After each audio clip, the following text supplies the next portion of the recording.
won the toss, and they will defer their option to the second half. It's a situation where Holmes is going to get the ball no matter what. So Holmes, if they win the toss, they choose to receive.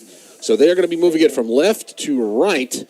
As you look at your radio, Holmes will defend the east end zone, head towards the west, and COAHOMA will be the opposite. And I can confirm the COAHOMA helmet is logo-free. Yeah, I couldn't. Solid maroon. Couldn't quite tell if there was maybe, they have the CCC logo. Nothing. But I couldn't quite tell maybe if it was maroon and we just couldn't see it from here. But, if you go to COAHOMA, they have that logo that goes from the 30 to the 30. 30 line to 30 yard. It's a CCC with the tiger across it. It is huge. As the Bulldogs take the field from off to our right.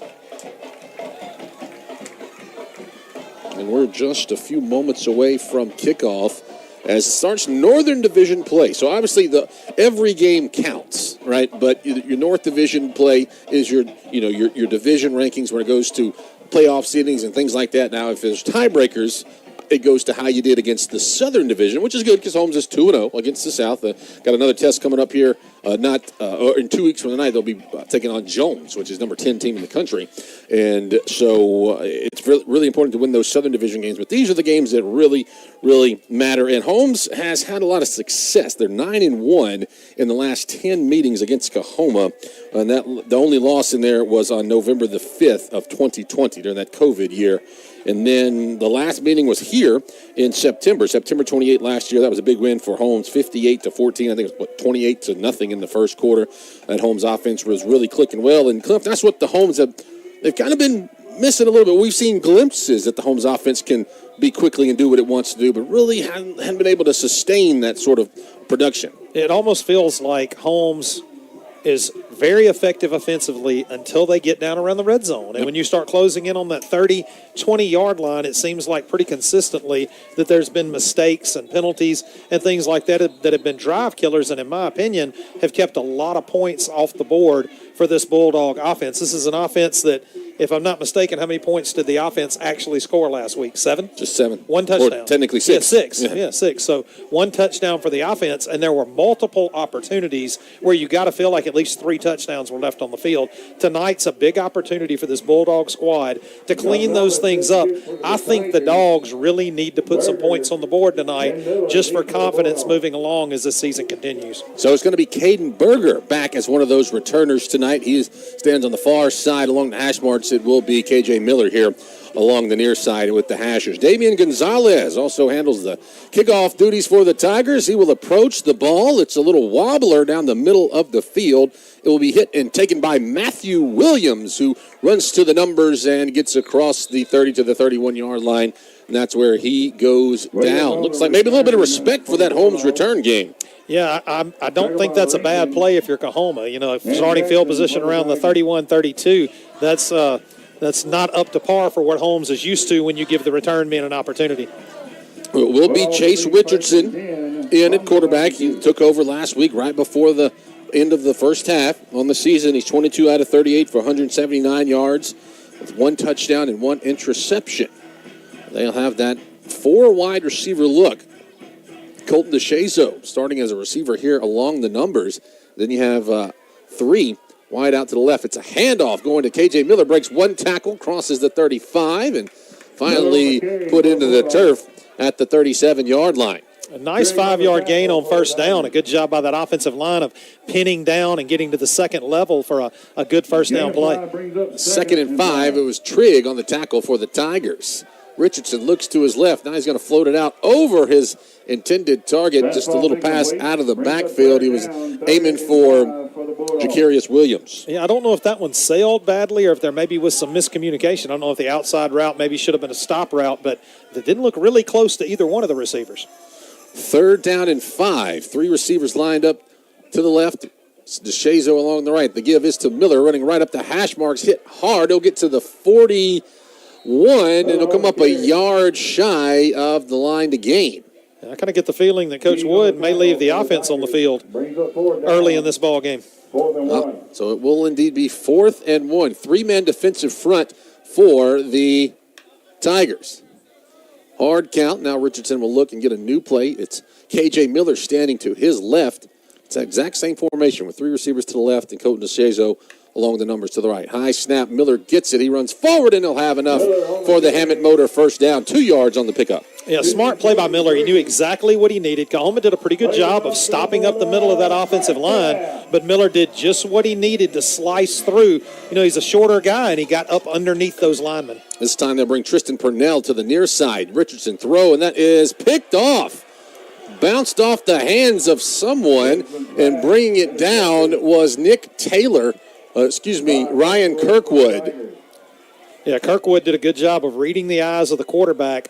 Richardson got caught looking. He stared down his receiver, didn't look off the coverage to the other side, and the COAHOMA defense was able to just squat on those receivers and come up with a early game interception. 13:37 to go first quarter, and it will be COAHOMA football at the Holmes 45 on the right hash. First quarters for Bulldog football brought to you by Mitchell Metal. Now you'll have Ashton Struther lead things for this COAHOMA offense. Only had one touchdown last week. Other than that, it was Damian Gonzalez. We told you about him. Struther takes a snap. He is dancing around. Now he's going to dump it off. Is it caught?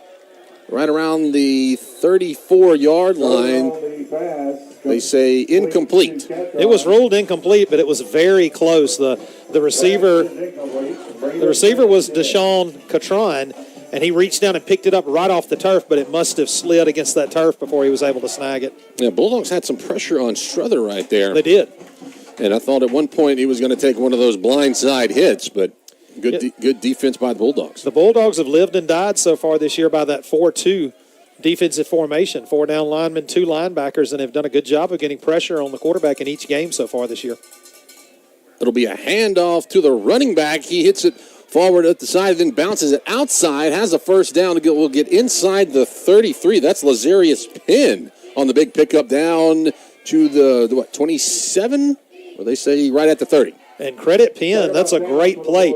Penn was stopped dead at the line of scrimmage, but had quick feet, able to get lateral. And, we've talked in the first 2 games, one of the strengths of this Holmes defense is lateral speed, able to get sideline to sideline. But COAHOMA was able to get around that end with some good blocking by the wide receivers. First down and 10, ball placed on the right hash. Struther with 3 receivers to his right. There's just one lined up here on the near side. That is Chris Davis being flanked by Christavius Xavier. Struther takes a snap, going to pump fake. Now he throws, man, wide open at the 10-yard line. He will cut back and go down at the 2, maybe even the 1-yard line. Collum came wide open. And COAHOMA had 3 receivers to that short side of the field. Holmes had a linebacker, a cornerback, and a safety over the top, so it was 3-on-3. But somewhere somebody miscommunicated with someone else, and the receiver was wide open over along the sideline. So COAHOMA set up with great field position, first and goal from the Holmes 2-yard line. Now we got a whistle and somebody take a timeout. Yeah, COAHOMA had some issues with personnel. They had a player run in off the sideline, but nobody left the field. And by the time somebody finally got ready to get off the field, things were just a little bit out of sorts. So they go ahead and burn the timeout. They don't want to make a mistake here on the 1-yard line. 12:03 to go in the first quarter. Bulldogs trying to hold COAHOMA out of the end zone. COAHOMA with an early big opportunity following the interception. Points off turnovers. You talk about deciding factors in a ball game. When you take an early game turnover, that's like an extra possession and then convert it into points. That's big for a team like COAHOMA who's hungry for a win. And one thing we didn't mention was even where the interception was, you were almost in field goal range for Gonzalez. I mean, you didn't have to get too much with that, Well, a 53-yard field goal is the ball on the 36-yard line. Yeah, so they didn't have to go very far at all. It looks like they might go with the I formation. Will the Tigers, or maybe just go under center, it's sort of the pro set with just the one running back. They're going to use that wing back in as an extra blocker. So Struther will send the backer in. It's going to be the tush-push play. Struther pushing the pile forward, and he is in for a touchdown. Struther for the touchdown. Exactly 12 minutes to go in the first quarter. So the Tigers do exactly what they need to do and make the Bulldogs pay for the early interception. We talked about a key to the game being early offensive mistakes, whether it be a turnover or a ball on the ground or a procedure, a penalty, and Holmes comes away with that big mistake on drive number 1. Gonzalez will be out to attempt the PAT. Strother back to hold, didn't quite make out the number there. Anyway, the kick is up. It's got the distance. It's good. Exactly 12 minutes to go in the first quarter. COAHOMA leads Holmes 7-0. We'll take a 30-second break. You're listening to the Holmes Football Radio Network. Papa, where are you at? Miles, I'm fixing to go flying. Wait a minute, Papa. I can't go fishing, but you can go flying? I guess you're right, Miles. If you can't go fishing, I can't go flying. We've got to get to selling some cars. And with rebates and discounts, never been better than today at Frank's Chevrolet GMC here in Kosciuszko. Shop us online at frankchevy.com. Or come see us on Highway 35 North. Tell them Miles sent you. All right, Miles, you can go fishing now. Papa, I got one and it's huge. Frank Chevrolet GMC, Highway 35 North in Kosciuszko. Boswell Media Sports. Bulldogs trailing it 7-0. Exactly 3 minutes ticked off the first quarter clock after a 1-yard touchdown run by Ashton Strother. Yeah, the Bulldogs had just converted a big fourth down play to keep the drive alive, nearing midfield, and then the big turnover. And COAHOMA did exactly what they needed to do and capitalized with a touchdown off the turnover. Our kickoffs are presented by Al Chaddick, attorney at law, downtown Kosciuszko. So Gonzalez will approach the ball. This time he gets a leg into it. Taking off a bounce at the 6-yard line is K.J. Miller running it up the numbers across the 20 to the 25-yard line. That's where he will go down. And so now the Bulldog offense with another opportunity, moved the ball fairly decent on its first drive. Did have to convert a fourth down, but For the Tigers. an interception led to COAHOMA's first points, and it'll be Chase Richardson back in, lead the offense. Yeah, the Bulldogs need to take advantage of that tempo and get this high-speed offense rolling. The 3-down lineman for the Tigers. Richardson claps for it. It's a sweep going to K.J. Miller, running left. Cuts up at the hash marks. Will eke out about 3 yards. Miller on the Make it second down and 7. A very deliberate run by Miller. Really did a good job of picking a gap. Not much there, but did a good job of making positive yards on first down. Second down, 7 yards to go. Ball on the hash marks. This time the Bulldogs flip the formation. They bring 3 receivers to the right side. Miller dropping the throw, going to dump it off to Miller, I should say. Breaks one tackle down across the 25 to the 30, across the 35 to the 37-yard line. Yeah, and be paying attention as the game goes along. DeShazo had broken his route off in the middle right down the seam, and he was wide open for about a 15-yard gain. Great run by Miller nonetheless after the catch. Hammond Motor first down.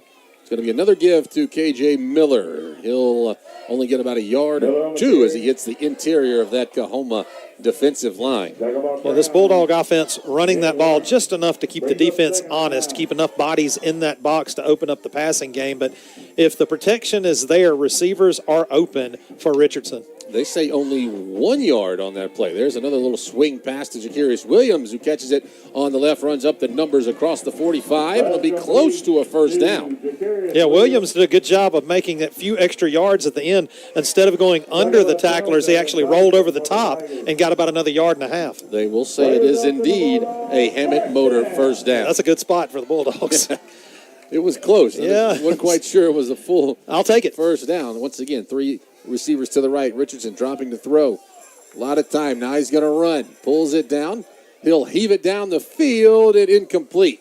He was aiming for Tristan Purnell, who kind of had a little bit of a step on his receiver, but that's a hard throw to make. Yeah, off balance for Richardson, not able to set his feet. He had a little bit of time in that pocket, but that COAHOMA rush was able to get home and flush him out of the pocket, and Richardson never could turn his shoulders to make an accurate throw. Clock stops on the incompletion, 10:05. Bulldogs trail at 7-0 in the first quarter. Richardson once again dropping the throw. Over the middle, catch is made by Tavares Wade right on the Holmes logo. He'll spin away forward across the 45 and get down to the 42-yard line into COAHOMA territory.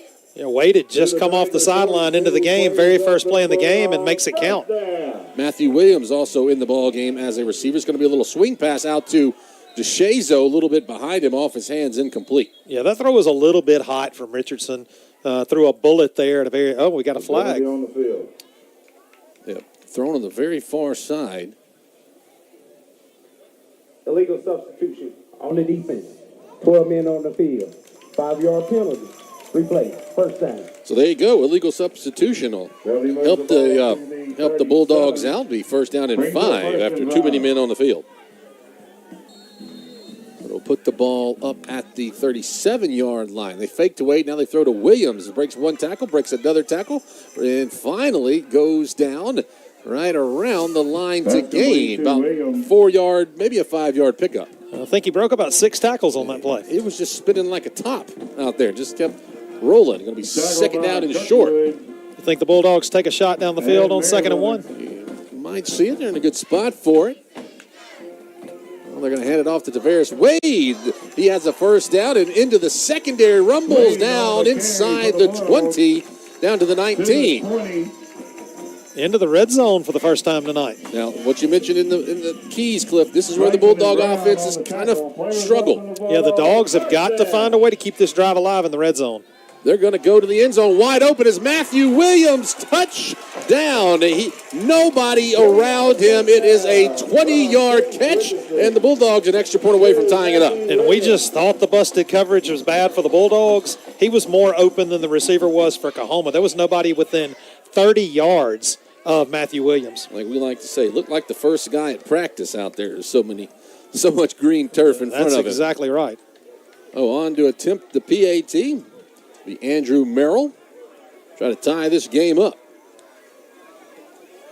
Kick is up, it's through, and it is good. We're tied at 7 with 8:52 to go in the first quarter. We're back in 60 seconds here on the Holmes Football Radio Network. At Sunstar Insurance of Durant, formerly Renaissance Insurance, we're not just agents. We're your professional peace of mind providers. With Robbie Robertson and our dedicated team, we flex our independence, comparing over 20 top insurers to find you unbeatable rates. Why juggle policies when we can tailor the perfect insurance fit? Experience service that stands out at Sunstar Insurance, Mulberry Street in Durant. Drop by today because your peace of mind is our policy. Howell & Heggie has been serving our area since 1926. We pride ourselves in friendly and efficient service for your prescription needs. Download our app for easy refills. We also have everything you need for that perfect gift. Home decor, clothing, jewelry, and all of your favorite brands. Caroline Hill, Burlebo, Sweet Grace, Brewmate, Jennifer Timms, and that famous Sizemore sauce. Don't forget to follow us on social media. That's Howell & Heggie in Durant, a drugstore, and so much more. Go Dogs! Media Sports.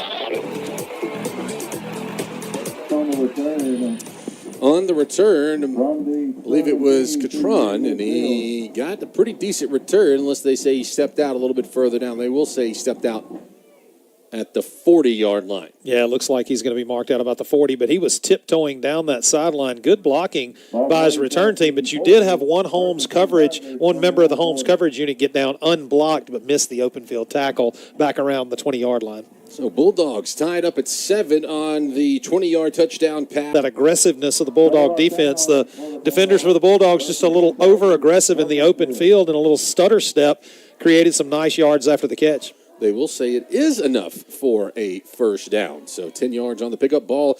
Not quite into Bulldog territory. It's on the COAHOMA side of the 50. Tied up at 7. It's going to be a false start. There should have been a false start, yeah. Oh, what a catch. Yeah, it was the guy that was a false, Chris Davis. One-handed catch. It was beautiful. Yeah. Too bad it doesn't count. 5-yard penalty. First down. I mean, that was like a top 10 catch. That was pretty amazing. Yeah, it was Chris Davis lined up along the numbers here on the near side. Just got a head start. And then, as Cliff said, it was a one-handed catch. At that point, everybody was kind of going in slow motion after the whistles. But nonetheless, one-handed over-the-shoulder basket catch, it was pretty impressive. Very, very impressive. So push them back 5 yards, and the Bulldogs will have a little bit of extra room to work with back towards the 45-yard line, backing up this COAHOMA team. It's going to be a give to the running back. It's a spin. He is hit, and he'll get back to the line of scrimmage, but that is all. And look, they hit Penn so hard, they knocked his shoe off. Cabron Purifoy on the tackle. Lance Carson. Also, Bishop Riley was there. Corian Mathis. Just you name it. I don't think I've ever had the opportunity to say they knocked somebody out of his shoes, but they did it. That's a big hit. You know, this Bulldog defense is stout. They give him. They say he got 2 yards. Forward progress must have got him up to the, let's see, the 47-yard line. So it'll be second down and 13. They're going to swing, pass it out of the backfield. Catch is made.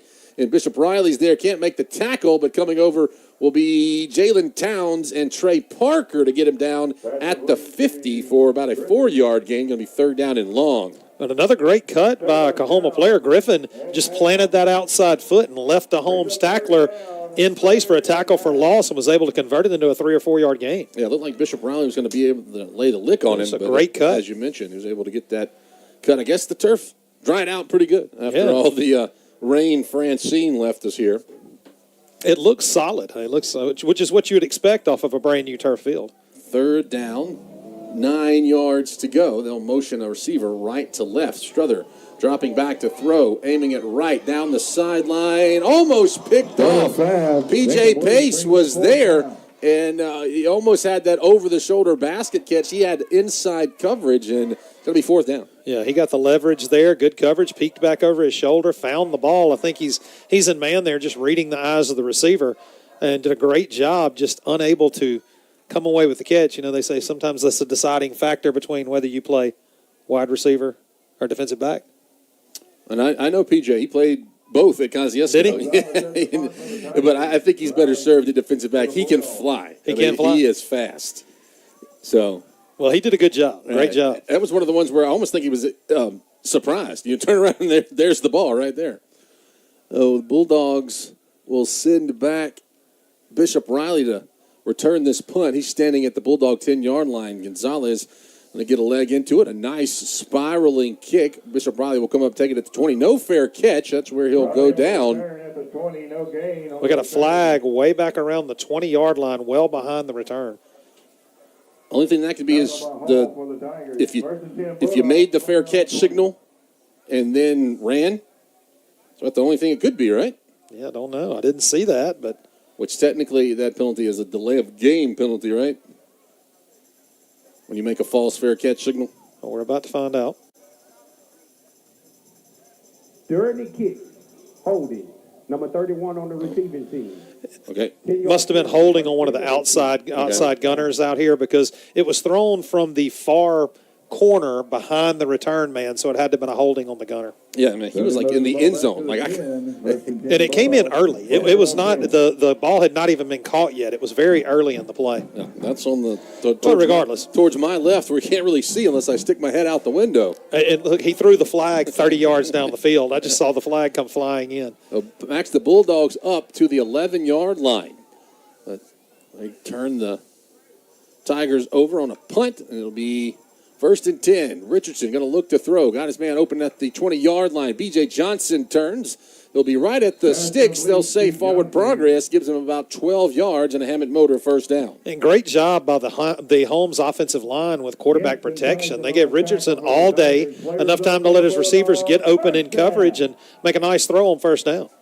Tied at 7 with 5:49 to go. B.J. Johnson had the only touchdown last week this Holmes offense put up right before the half. So Tavares Wade's going to motion out of the backfield. They're going to look left, now throw back, and incomplete. So that one, he wanted, I believe, Johnson on the screen, but just threw it a little too far inside. Yeah, intended to be a tunnel screen. I don't think there was a lot there anyway. In fact, it might have even been a tackle for loss, but so probably, you hate to say an incompletion is a good thing, but it may have been a positive on that play. Sometimes it is. Second down, 10 yards to go from the Bulldogs. Tavares Wade with the handoff, runs left, it runs into a lot of maroon jerseys. He'll only get about 2 yards running to the left. Tackle by Keys for the Tigers.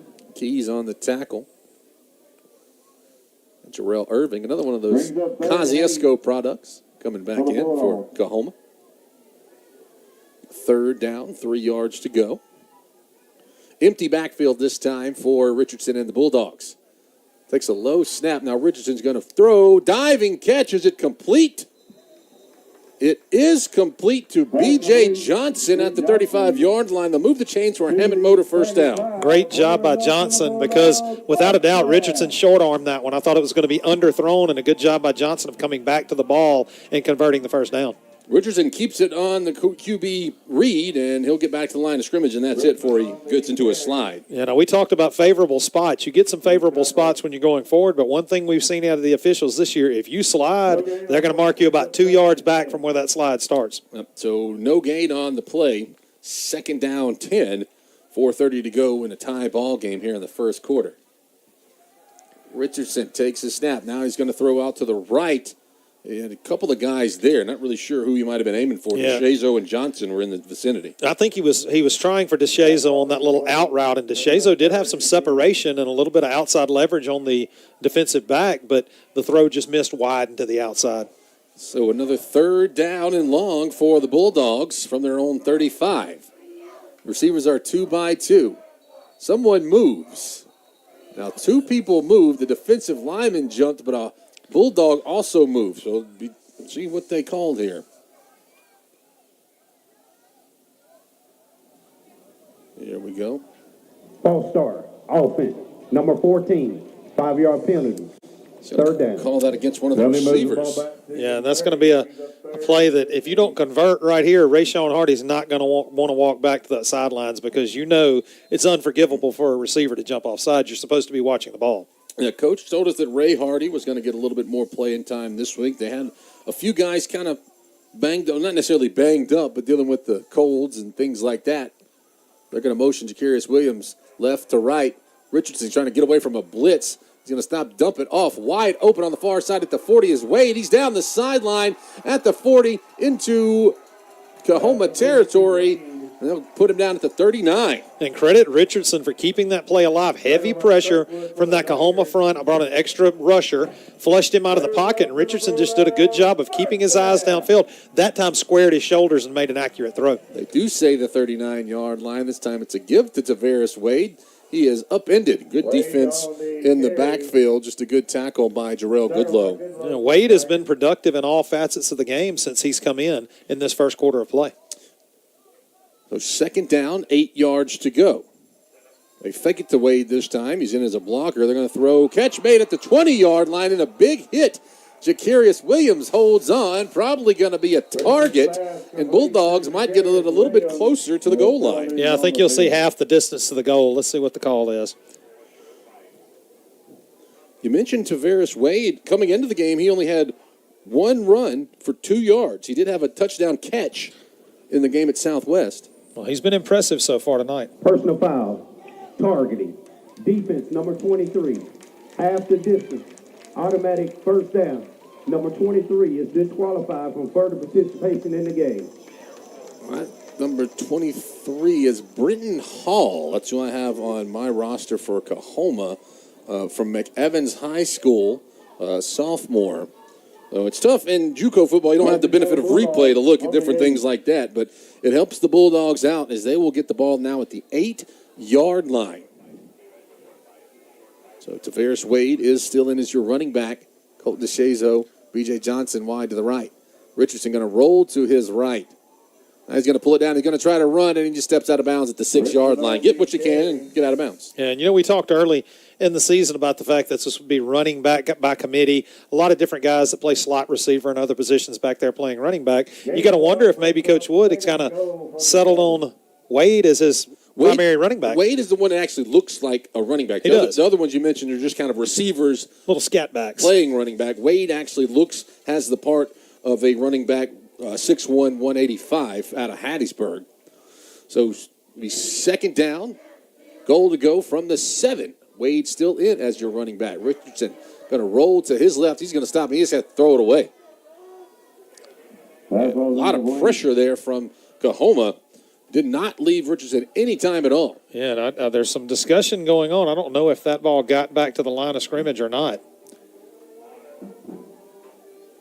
Yeah, that is going to be close. Ball deflected, brings up third and goal. Okay, now we hear from the announcer, Steve Diffie, that it was deflected. Okay, so yeah. But there's still discussion amongst the officials. And it is intentional grounding. Yeah, he just drops it. intentional grounding. Offense, number 3. The ball be placed at the spot of the foul. Loss of down, 3rd down. And he was definitely outside the tackle box, outside the pocket, but the problem was the throw did not get across the line of scrimmage. Now, had it been tipped, that's not the case, but apparently it was not tipped. Yeah, and Richardson normally would be able to get that, past the line of scrimmage, but he just didn't have any time. He had to short arm it right there. So with the loss of down, it's going to be 3rd down and goal from the 21. You see those all the time in football. The Bulldogs will have split backs this time. It's Shakarius Williams to the left of his quarterback. Now Richardson dropping to throw, dancing around, throw it in the corner of the end zone for DeShazo. Is he in? He's in. Great catch by Colton DeShazo. It's a 21-yard touchdown pass from Richardson, and the Bulldogs take the lead. How about a highlight reel catch from DeShazo? And not just a highlight reel catch. What a throw by Richardson. That was pretty tight coverage. The throw was a little late getting there, and the defensive back was heading over to cover DeShazo, and he threaded it right over the outstretched hands of the defensive back. Well, that makes it 13-7, and Merrill on to attempt the PAT. Out of the hold of Charlie Fair. Kick splits the uprights. It's good. 2:37 to go. First quarter. Bulldogs with a 14-7 lead. We're back in 60 seconds here on the Holmes Football Radio Network. Feed, seed, clothing, decor, the everything you need store. Atala County Co-op.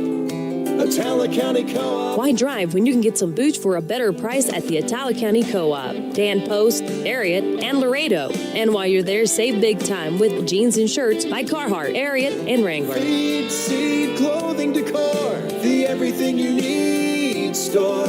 Atala County Co-op. Atala County Co-op. Mitchell Metal Products has firmly been established as a familiar name in a constantly changing building industry. A family-owned manufacturer of HVAC sheet metal products, Mitchell Metal provides the customer with the best quality single-wall items, Type B vent products, and custom items on the market. Mitchell Metal proudly supports the Holmes Community College Bulldogs and wishes them the best of luck this football season. Mitchell Metal Products, a privately held and family-owned manufacturer since 1924 in Kosciuszko. Boswell Media Sports. After the kick, Catrone takes the ball up to around the 25, 27-yard line. Got to credit Jake Rogers, the freshman from Collinsville, coming in. And Catrone had kind of a little bit of a seam and an open field look, but he was taken down by Rogers. Good coverage unit there, and the COAHOMA Tigers will take over 1st and 10 from their own 28. Bulldogs in the lead, 14-7. Still Ashton Struther in as your quarterback. He looks left. The catch is made, hit right away by Christavius Savior. It's going to be about a 7-yard pickup. Chris Davis on the catch. Yeah, Davis with a nice route, broke it off into the zone coverage, but a good job by Savior of quickly making the tackle, but a good positive play on 1st down for the Tigers. So 2nd down, 2 yards to go from the 36-yard line. Savior picked up a few offers over the long week. We'll tell you about those, who they came from. A little quick throw out. That is tipped and incomplete on that far side. Tipping it for the Bulldogs was Lionel Williams. I don't know about you, Bragg, but that certainly looked like a lateral to me. Yeah, it was really close. They were just kind of going with that swing pass out of the backfield to Lazarius Penn, which has gotten some success, but luckily for the Bulldogs, they mentioned Williams just blew his defender, his offensive lineman, back into the play. 3rd down and 2 for the COAHOMA offense. Bulldogs bringing pressure, high snap, and Struther's going to be hit and dropped. Back at the 28-yard line, there's Lionel Williams again. Yeah, the Bulldogs brought that outside blitz. They showed that outside linebacker looked like he was going to be in coverage. Then at the last moment changed that angle and came in hard off the corner and had some good support from the inside of that front 6 to bring the quarterback down to the backfield. It was Trey Parker on the blitz, and that's who he stepped away from. That allowed Lionel Williams to put him down. Parker timed it up perfectly, timed the snap just right, but he hit it for a long time. He really didn't show it early, and nobody was able to account for him for that COAHOMA blocking scheme. Gonzalez back at his own 15-yard line. Bulldogs bringing everybody. It's blocked. Bulldogs get the block. Somebody picks it up for the Bulldogs. Now COAHOMA, they're fighting over it, but I believe it was Purifoy on the block. We'll wait on the recovery. Well, the Dogs brought pressure the first punt of the night for COAHOMA and nearly got home. That time, the Bulldogs did it perfectly. Yeah, they're still unpiling everyone from down there. Let's see who's coming up with the ball. And, in this situation, it doesn't matter which team recovers it. It will be Bulldog football regardless. First and 10, Bulldogs. But yeah, the Bulldogs had so many bodies right there at the point of the snap, and it was indeed Purifoy to be credited for the block. So they'll put the ball down at the 13-yard line. Third week in a row, the special teams. Game one, they had the punt return. Last week, they had the safety, and now they have the punt block. Bulldogs, 2x2 receivers. KJ Miller is your running back. Richardson's now going to motion Malcolm Boykin right to left. He's going to aim for Boykin. Little out route, catches it at the 10, and he'll run into the end zone for a touchdown. One play offensive drive, 13-yard pass. Richardson to Boykin. The Bulldogs are extending their lead. Yeah, we've seen them do that a few times where they just bring Boykin in motion and just keep him going, and they just hit him in the flat. Yeah, and a great job by Boykin of turning and catching that ball. Another ball slightly underthrown. Richardson still trying to get that timing down, but his receiver's doing a great job of helping him out here tonight. Bulldogs got to get somebody else out there on the PAT. We should note something we haven't mentioned. No play clock here in the stadium being kept on the field, so we don't know how things are going there. Merrill's kick bounces off the upright, no good, but the Bulldogs will lead it 20-7 with a minute to go until the second quarter. We're back in 30 seconds on the Holmes Football Radio Network. Premier Medical Group Holmes is located on the campus of Holmes Community College in Goodman. Nurse practitioner Candace Parrish provides family medicine and urgent care services. Walk-ins are welcome. PMG Holmes is open to students, faculty, and the community. On-site x-ray is available. Visit PMG Holmes for convenient health care in your community. Premier Medical Group, PMG, good health is our priority. Boswell Media Sports. Bulldogs go 13 yards in one play after a blocked punt on a touchdown pass to Malcolm Boykin. They lead it 20-7 as Dan Lindsay approaches the ball. It is a kick. Will be taken at the 15-yard line, and the COAHOMA return man is put into the turf right around the 31. On the return that time, I believe, was Lazarius Penn. The Bulldog defense back out on the field with 55 seconds to go in the first quarter, I should say. It's been an eventful first quarter. Yeah, it really has. And we said the Dogs needed to score a lot of points. 20 in the first quarter, not too bad. I told you about we would give you some updates on Christavius Savior and the offers he got this week. Picked up offers from Jackson State, Alcorn, UMass, and Liberty. Well, a few other Bulldogs have gotten a few letters in the mail. We'll tell you about them throughout the broadcast. Ashton Struther takes a high snap. He'll throw right, and his receiver caught it, but went down right where he caught it to be a 4-yard pickup. Catrone just kind of lost his footing. Yeah, the Bulldogs doing a good job at the cornerback position and the outside linebacker position of keeping these receivers for Oklahoma in front of them, breaking down and not allowing big plays. You know how often an athletic player at outside receiver can take what's essentially a long handoff and turn it into a big run after catch. They say he got 5 yards on that catch. It'll be second down, 5 yards to go. 3 receivers to the left. They'll throw back to the right off the hands of Catrone. Pretty much the same play. There in coverage for the Bulldogs was Janari Powell. Yeah, good job by Powell. He was right there. Almost had a chance at a pick, I thought, for a moment.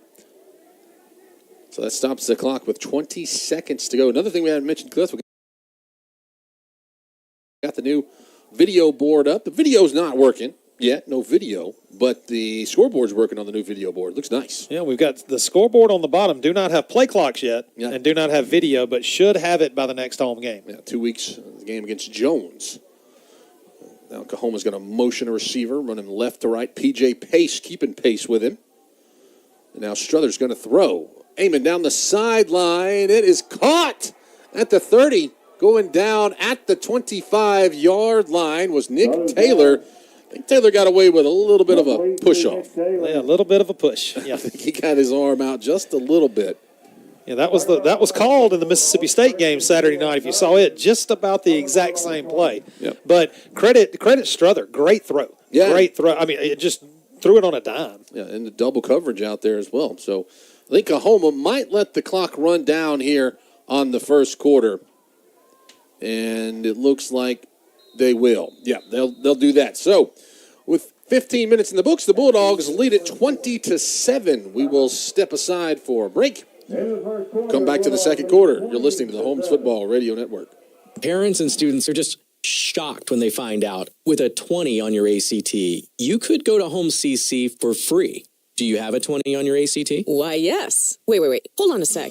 You're right. I am shocked. You're saying my tuition could be free? Yes, and your household income does not matter. Why in the world would Holmes Community College offer free tuition with a 20 on the ACT? See, we don't want you drowning in college debt when you graduate. In fact, all of us here at Holmes are so committed to our students' success, we've kept our tuition, well, lower than every other state community college. And even though parents and students are shocked by it and have a hard time believing it, just remember, your tuition could be free with a 20 on your ACT at Holmes CC. Sounds to me like there's no place like Holmes. That's Holmes Community College.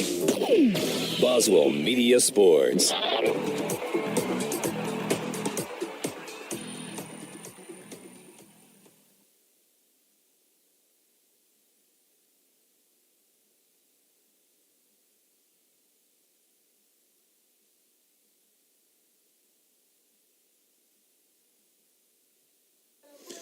We'll start tonight's second quarter with COAHOMA facing a 1st and 10 from the Bulldogs' 20-yard line after the long pass from Struther to Taylor. It's a high snap that give it to Lazarius Penn. He's going to be able to get about a yard before he runs into that big Bulldog defensive line. And that's about it. On the tackle, going to be Kevian Gilmore, freshman from Clarksdale, playing against his home team over there. Yeah, there's some good-sized young men along that Holmes defensive line, but wow, there are some giants once again. The Holmes offensive line. In the pregame show, that was the position group Coach Wood and I discussed was the defensive line, and he said, some of the guys might be considered a little undersized at that defensive line, but they're fast. But then you got Timothy Van right there, who's 6 feet, 300 pounds. So no one going to say he is undersized. No, he's an athlete. So they actually say he didn't get any yards. They say 2nd down and 20. They bunch the receivers to the left side. There'll be a little throw. That pass is tipped.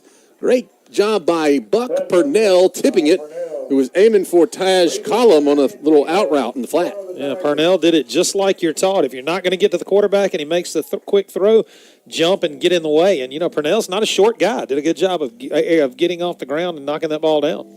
Yeah, Purnell, he's from right here in Holmes County, over in Lexington.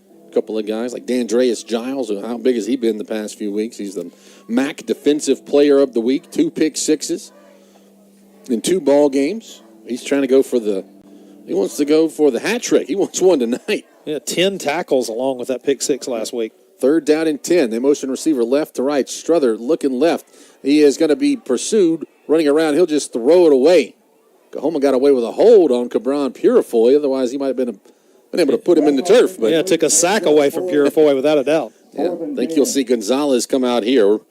As we mentioned at the top of the broadcast, the talented kicker, Gonzalez, who made 2 53-yard field goals last week. 37 yards will be the attempt. So the head official was just giving why it was not intentional grounding. Yeah, he made it about 1.5 yards past the line of scrimmage. So Gonzalez will get the kick away. It's got the leg. It's through, and it is good. So with 13:56 to go until halftime, Bulldogs lead it 20-10. We're back in 30 seconds here on the Holmes Football Radio Network.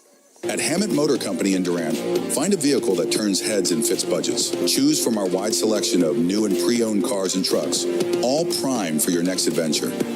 Plus, with our full-service collision center, tire shop, and AC repair services manned by experts with over 100 years of combined experience, your vehicle is in the best hands. Trusted, tested, and true, Hammett's repairs come with a lifetime guarantee as long as you own your vehicle. Drive with confidence and pride. Experience the difference at Hammett Motor Company. Boswell Media Sports. 37-yard field goal by Damian Gonzalez cuts the Bulldog lead in half. It's now 20-10 with 13:56 to go here in the second quarter.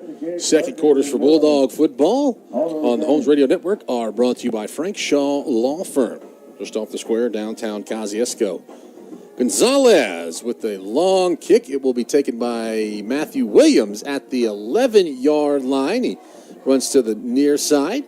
It's across the 30, across the 35, and he goes down right at the 41-yard line. I'm going to come back a little bit. I believe it's going to be a block in the back on the Bulldogs. There's 4 flags on the field. My comment was going to be, I think every official on the field threw his flag on that play. So there's 2 on this side and 2 on the far side. So I wonder if it's the same thing. Yeah, it might be a multiple choice penalty.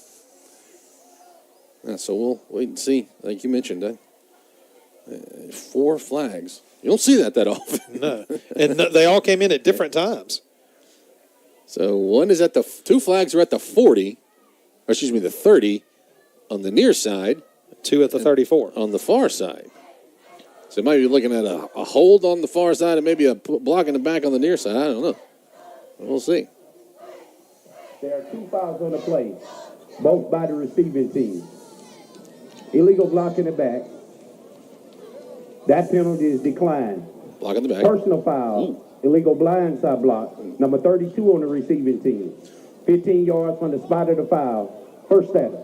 Okay, so there it close. is. Not hold. I knew it was a blindside block on the near side. I saw that one. There was a hold, not a block in the back. Oh, okay.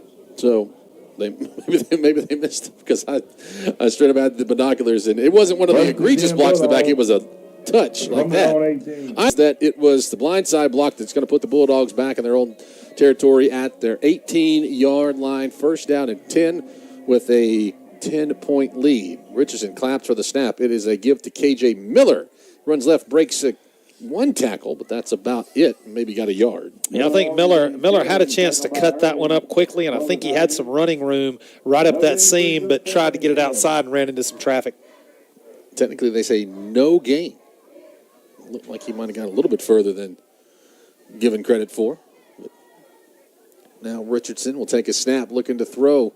He is going to the right side. Over the shoulder, catch is made at the 40-yard line. Andre Coleman, the freshman from Pensacola, Florida, coming in making a great catch. And I don't know about you, Breck, but I feel like I can see Richardson's confidence just increasing as the game goes on.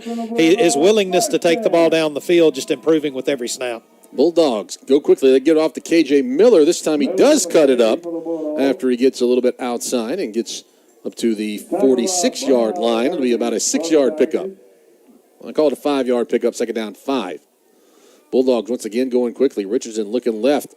He's going to be hit from behind and dropped at the 40-yard line.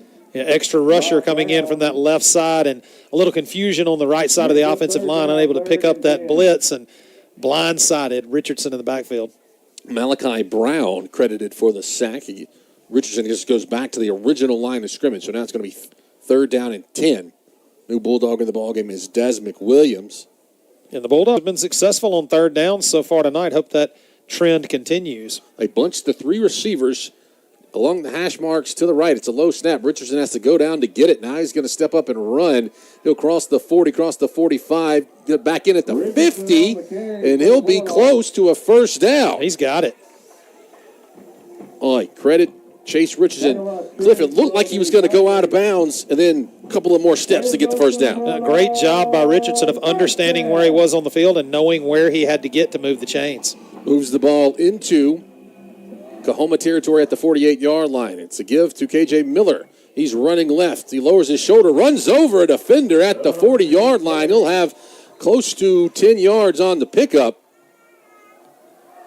And credit Silas Henson with a great open field block to get an extra 5 yards on that play. Good job by both those wide receivers. Yeah, on the tackle was Raheem Rinkin, and there was some jawing after the play, and the official came up to try to break him apart and ended up knocking Rinkin onto the turf. Richardson going to aim to throw. Now he's going to pull it down and run. He'll break a tackle at the 35, go down the sideline, dive forward, maybe make it inside the 20. No. They'll stop him at the 21-yard line. 17-yard pickup and Hammond Motor first down. Richardson doing lots of good things right now for the Bulldogs. That little pump fake, once he was across the line of scrimmage, he had no intent of throwing the ball. He just did it just enough to get that linebacker to stick his feet in the ground and get those extra yards. Bulldogs lead it by 10, trying to extend that lead. Richardson, it's around, going to throw over the middle, threads the needle to the 15-yard line.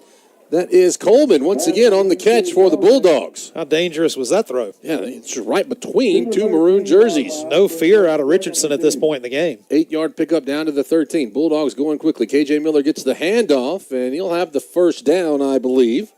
He does. About 2 yards pickup to the 11. Tempo really working well for the Bulldogs right now.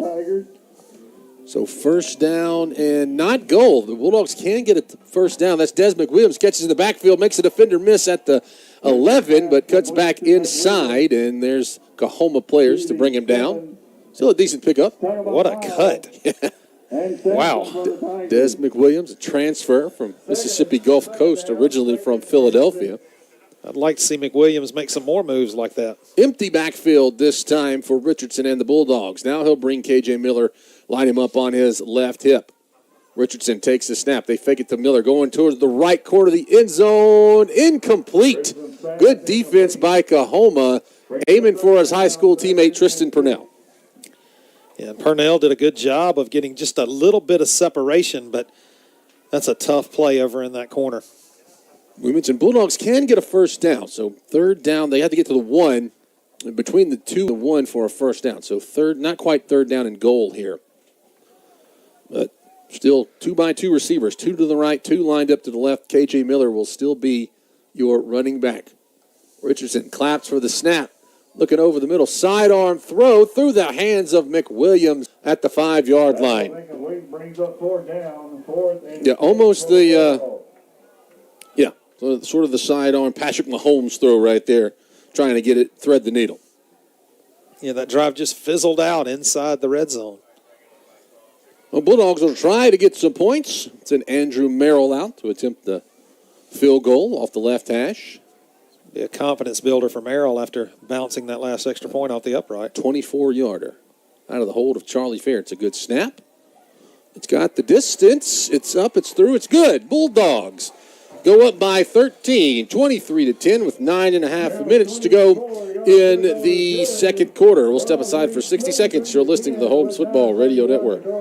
Fall into new colors and style at Sullivan's. Discover our newly launched ladies department filled with the latest trends, from chic sandals and sneakers to cozy booties, and stylish dresses to flattering jeans. At Sullivan's, our shelves are adorned with top brands like Ivy Jane, Uncle Frank, and Hidden Jeans. Accessorized with hobo handbags and Kendra Scott jewelry. Plus, elevate your home with our beautiful fall decor. Exquisite candle lines by Sweet Grace and Tyler. Come visit us today and experience the charm of autumn fashion and decor. Sullivan's on Highway 12 in Kosciuszko. Providing the highest standards for their communities and the families they serve is the mission of Culpeper Funeral Home. With compassion and care, the staff at Culpeper Funeral Home will walk you through future funeral planning and the unexpected loss of a loved one. Culpeper Funeral Home, serving Kosciuszko and Canton.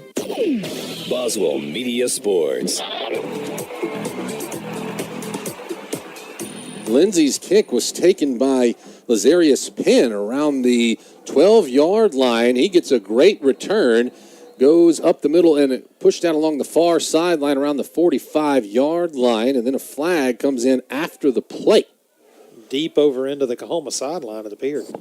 And so looking at potential sideline warning or some kind of dead ball personal foul after the fact. But Bulldogs extended their lead 23-10. It was a 24-yard field goal from Andrew Merrill.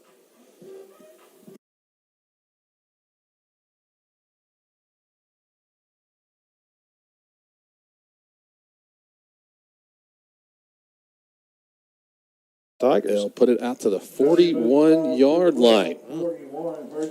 Second quarters for Bulldog football are brought to you by Frank Shaw Law Firm. We can give you an Ivy Mechanical score update. Only other game that was a 6:30 game was Colin and Hines, and after one, Colin leads that one 20-0. First down and 10 for COAHOMA on the 41.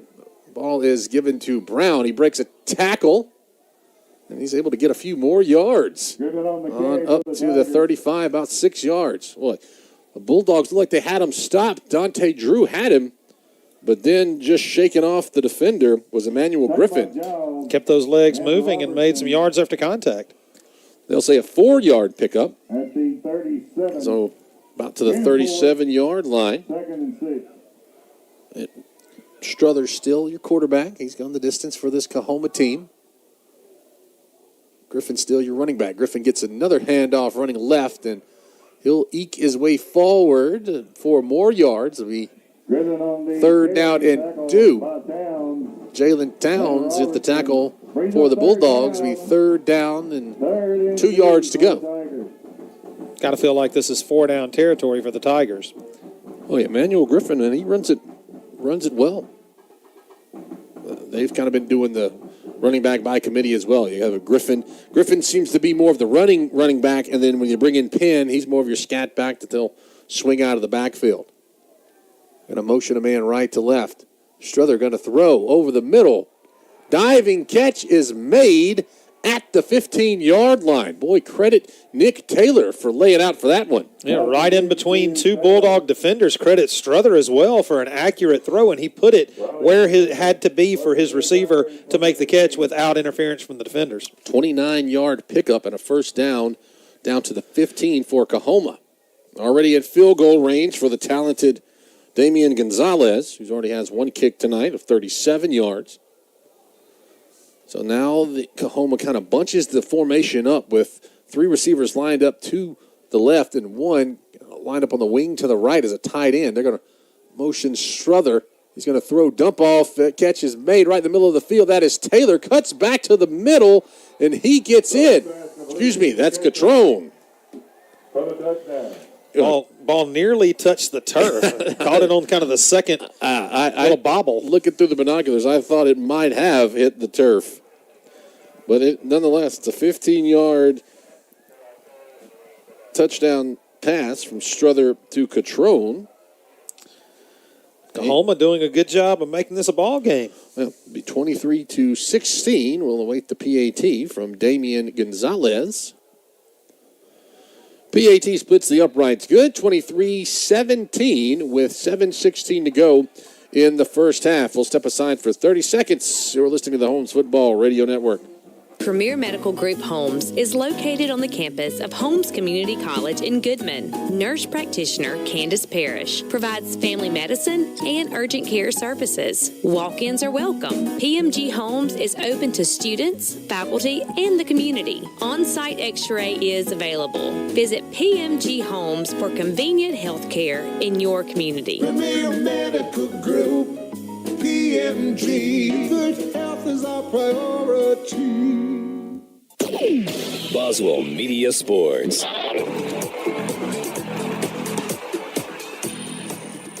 COAHOMA cuts into the Holmes lead after a touchdown pass from Ashton Struther to Deshaun Catrone, and it is 23-17. Brooke Riley, Cliff Barker with you here from Ras Branch Stadium on a great night for football. Week number 3 of the MAC. We'll give you some updates on scores from around the state in our halftime show. Gonzalez with a long driving kick. KJ Miller will take it at the 10-yard line on the hash marks on the far side, running right up the middle, hit hard before he gets to the 30. They stand him up about the 29-yard line. Another flag. Penalties on the field.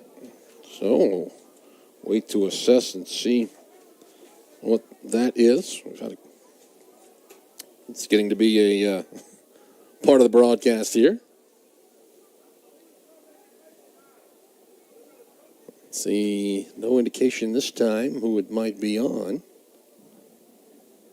personal foul, unnecessary roughness. Number 9 on the kicking team. Okay. 15-yard penalty from the end of the kick. That one will go against COAHOMA on a unsportsmanlike conduct, unnecessary roughness foul.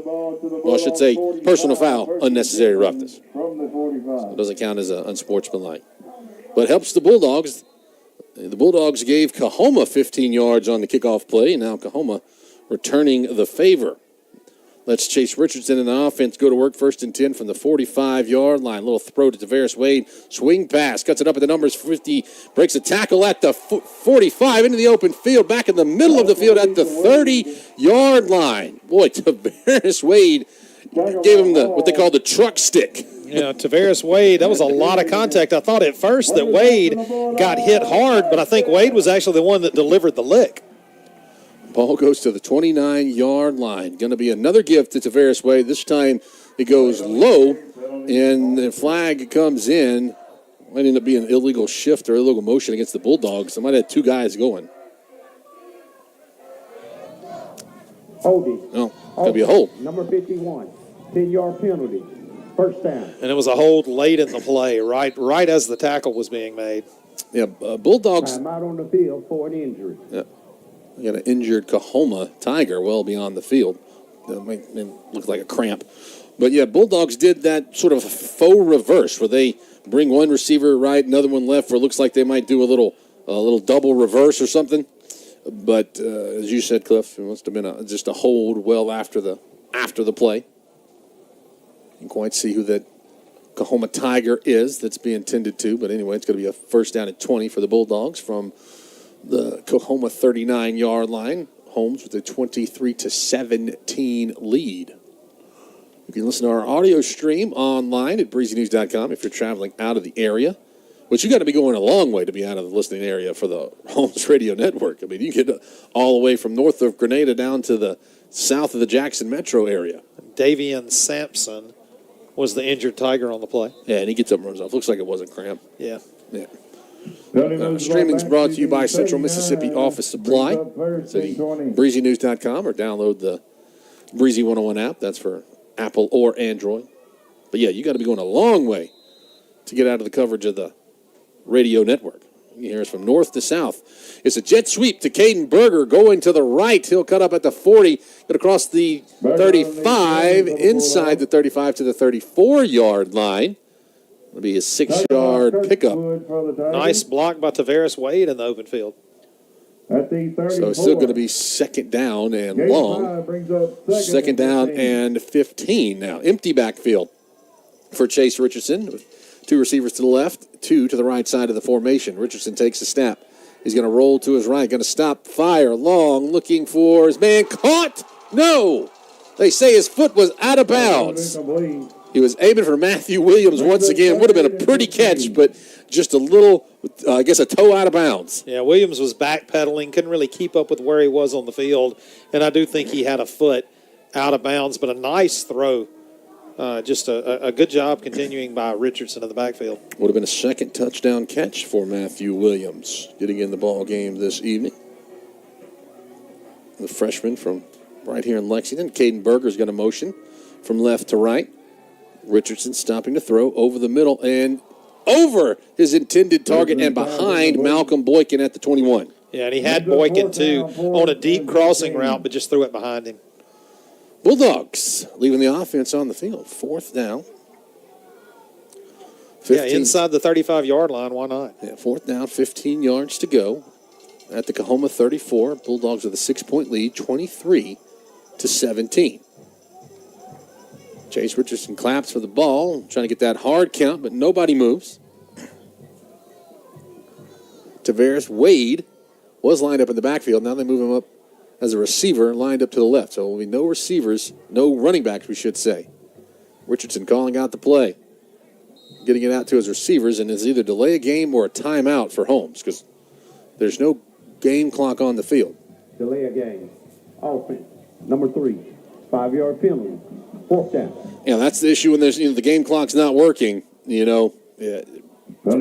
Freshman quarterback in Richardson, knowing that you got to hurry it up here, and now it looks like the Bulldogs are going to play. Yeah, the back judge probably gave that 5 fingers up with 5 seconds left, and looks like the Bulldogs just unable to get the play off. Yeah, the new scoreboard here, partly done, partly not done, and one of the things that's not functioning is the play clock. So Merrill will be back to punt for the first time this evening. And they get a pooch kickoff to the right. It will hit and roll into the end zone for a touchback. Well, it hit at the 6 and just kind of booted on into the end zone with 5:51 to go. The Bulldog defense try to flex its muscle and stop this COAHOMA offense that drove down the field on its last possession. And don't look now, but COAHOMA with a touchdown drive could take the lead. And COAHOMA will receive the kickoff to begin the second half. It doesn't seem like it was very long ago this game was 20-7 Bulldogs. Oh, Bulldog defense has played so well so far this season. Trying to keep COAHOMA on their side of the 50. So Struther into the still your center. Have not seen Edwin Merriweather, the backup. And now Struther's just going to take it off and run. He's got to cross the 30. He'll be hit as he goes down at the 30. Struther on the carry. 9-yard pickup. Bulldogs are probably lucky to not get a flag thrown. Yeah, it looked like, I'm not sure which Bulldog that was, but he dove in. But if you notice, he kind of curved his body right at the last second and avoided that head-first contact. They haven't called that a lot this year because it's been sometimes with the Bulldogs on the receiving end where they, there's a slide, but they haven't really been calling that play. So 2nd down and 1 at the 29-yard line for the Tigers. Bulldogs with the 23-17 lead. Struther just a little throw out of the backfield to Penn. Catches it at the 25-yard line. He'll have the first down. Drag a few gray jerseys across the 35 to the 36-yard line. Yeah, credit these offensive players for COAHOMA. They've done a good job of yards after contact, really keeping the legs moving and pushing the pile forward. Trey Parker was on the tackle for the Bulldogs. It was a 7-yard pickup. COAHOMA in no hurry right here with 4 minutes to go until the half. 3 receivers to the right this time for COAHOMA. 1 lined up to the left. They give it off to Penn in the backfield. He breaks 1 tackle. Can't get away from the second defender, which is Cabron Purifoy. And there's a flag. It might end up being a face mask. Yeah, without a doubt, a hand full of face mask. Personal foul, face mask, defense, number 42, 15-yard penalty, automatic, first down. And that's a tough break for Purifoy because it's a situation where he was there, but when the running back just cuts, he just got hands up, trying to grab anything, and it just happened to, grab his face mask. That's just sometimes you can be in the right position, but some things still don't go your way. They put the ball into Holmes territory across the 50 at the 49-yard line on the left hash. Once again, a 4-receiver look for COAHOMA. Drops the pass. Struther now stepping up, going to throw down the middle of the field, breaking open at the 10-yard line, rolling in for the touchdown was Brandon Johnson. That's going to be a 50 or a 49-yard pass, and just like that, COAHOMA can take the lead on an extra point. And a good job by Struther. He had pressure from the outside, just climbed the pocket right up the middle, stepped forward into that little clear area, almost crossed the line of scrimmage. Nearly got across the line of scrimmage. Wondering about that. He had 2 receivers over the top of the defense. Yeah. So Johnson on the reception, and Gonzalez will not get the kickoff. It's blocked. Bulldogs pick it up. It's Christavius Xavier. No one's going to catch him. He'll take it all the way in for a 2-point conversion, so COAHOMA will not take the lead. What a play by the Bulldogs. How often do you see that actually happen? And so that will make it 25-23. Christavius Xavier would not be denied once he scooped that ball up. I think he was gaining ground all the way down the field. Yeah, unfortunately, because I was following Xavier, did not see who made the block for it. But anyway, it was one of those Just like Purefoy was in the wrong spot, this time Xavier was in the right spot. I mean, he scooped it, and he took it all the way. So, for now, Bulldogs retain the lead 25-23. We'll stay right here. That's a 3-point swing. Yeah, big play there. 1 point away from the Tigers, 2 points to the positive for the Bulldogs. Hopefully, at halftime, we can get you information on who got the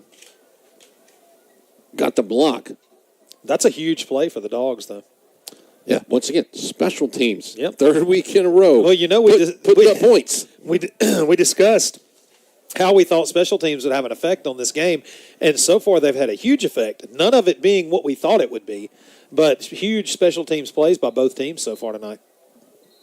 We had a whistle, and I think we have a timeout. Timeout. Yeah. COAHOMA. Yeah, COAHOMA had to take a timeout. Timeout and a half. Gonzalez was on the side. I don't know if he was looking for his tee or what, but everybody else was lined up ready to go. And Gonzalez ended up coming out really, really late, so I guess, had to take a timeout there. But, yeah, so a little bit of everything in Holmes football this year. We've seen punt return touchdown. We've seen 2 pick sixes. We've seen by the same player. Seen a safety on a punt.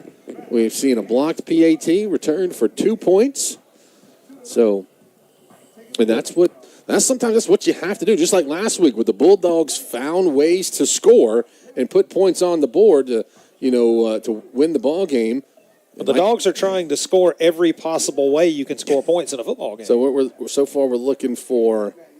We need a scoop and score, and then we need a kick return touchdown. And a block. You've had the blocked PAT. You need the blocked field goal to go along with it. Blocked field goal return for a touchdown. We need to get a chart. Yeah, mark them off as they go. Mark them off. So how many ways can you score? Yeah, maybe something to look forward to. We'll get JR. Maybe JR can print us off something. Appreciate JR on an extra large sheet of paper. Yeah, JR is normally our spotter on road trips and spotter for stats, and tonight he's even more important. He is snack guy at halftime. He'll bring us a snack. But COAHOMA's ready to go. Gonzalez kicks it off left to right. It'll be taken by K.J. Miller coming to the near side across the 30. Down the sideline at the 35. He is hit. And there's another flag. 2 more flags. Probably going to be a hold and then a late hit. That's my prediction. A penalty on either team that will offset. Because it wasn't egregious, but when Miller went out of bounds, the guy pursuing him did nudge him.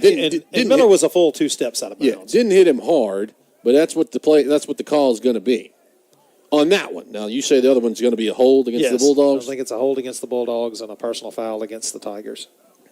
We'll see if I'm correct. Because I have been wrong. I don't know if you know that or not, but I have been wrong on many occasions. You talked about JR earlier.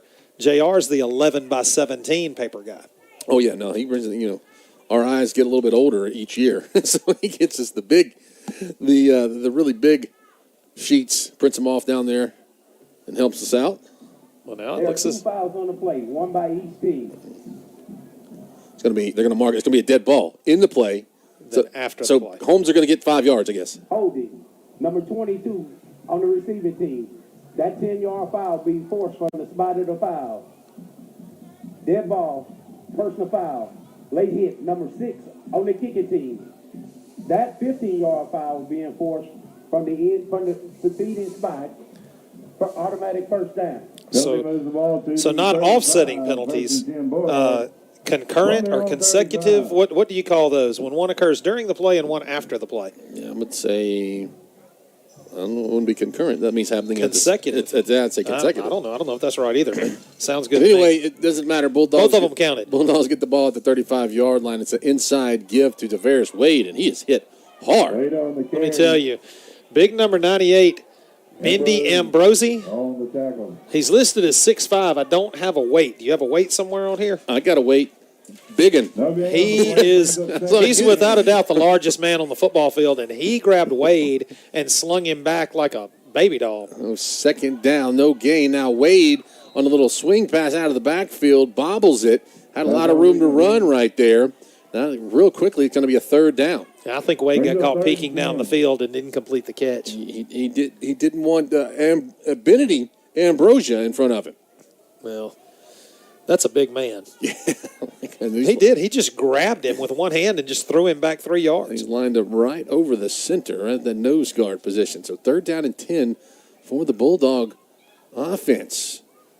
Oklahoma shows blitz and they back out of it. Richardson going to throw. Got a man wide open on the far side. Going to have enough for the first down. Breaking a tackle. Getting close to the 50 will be B.J. Johnson.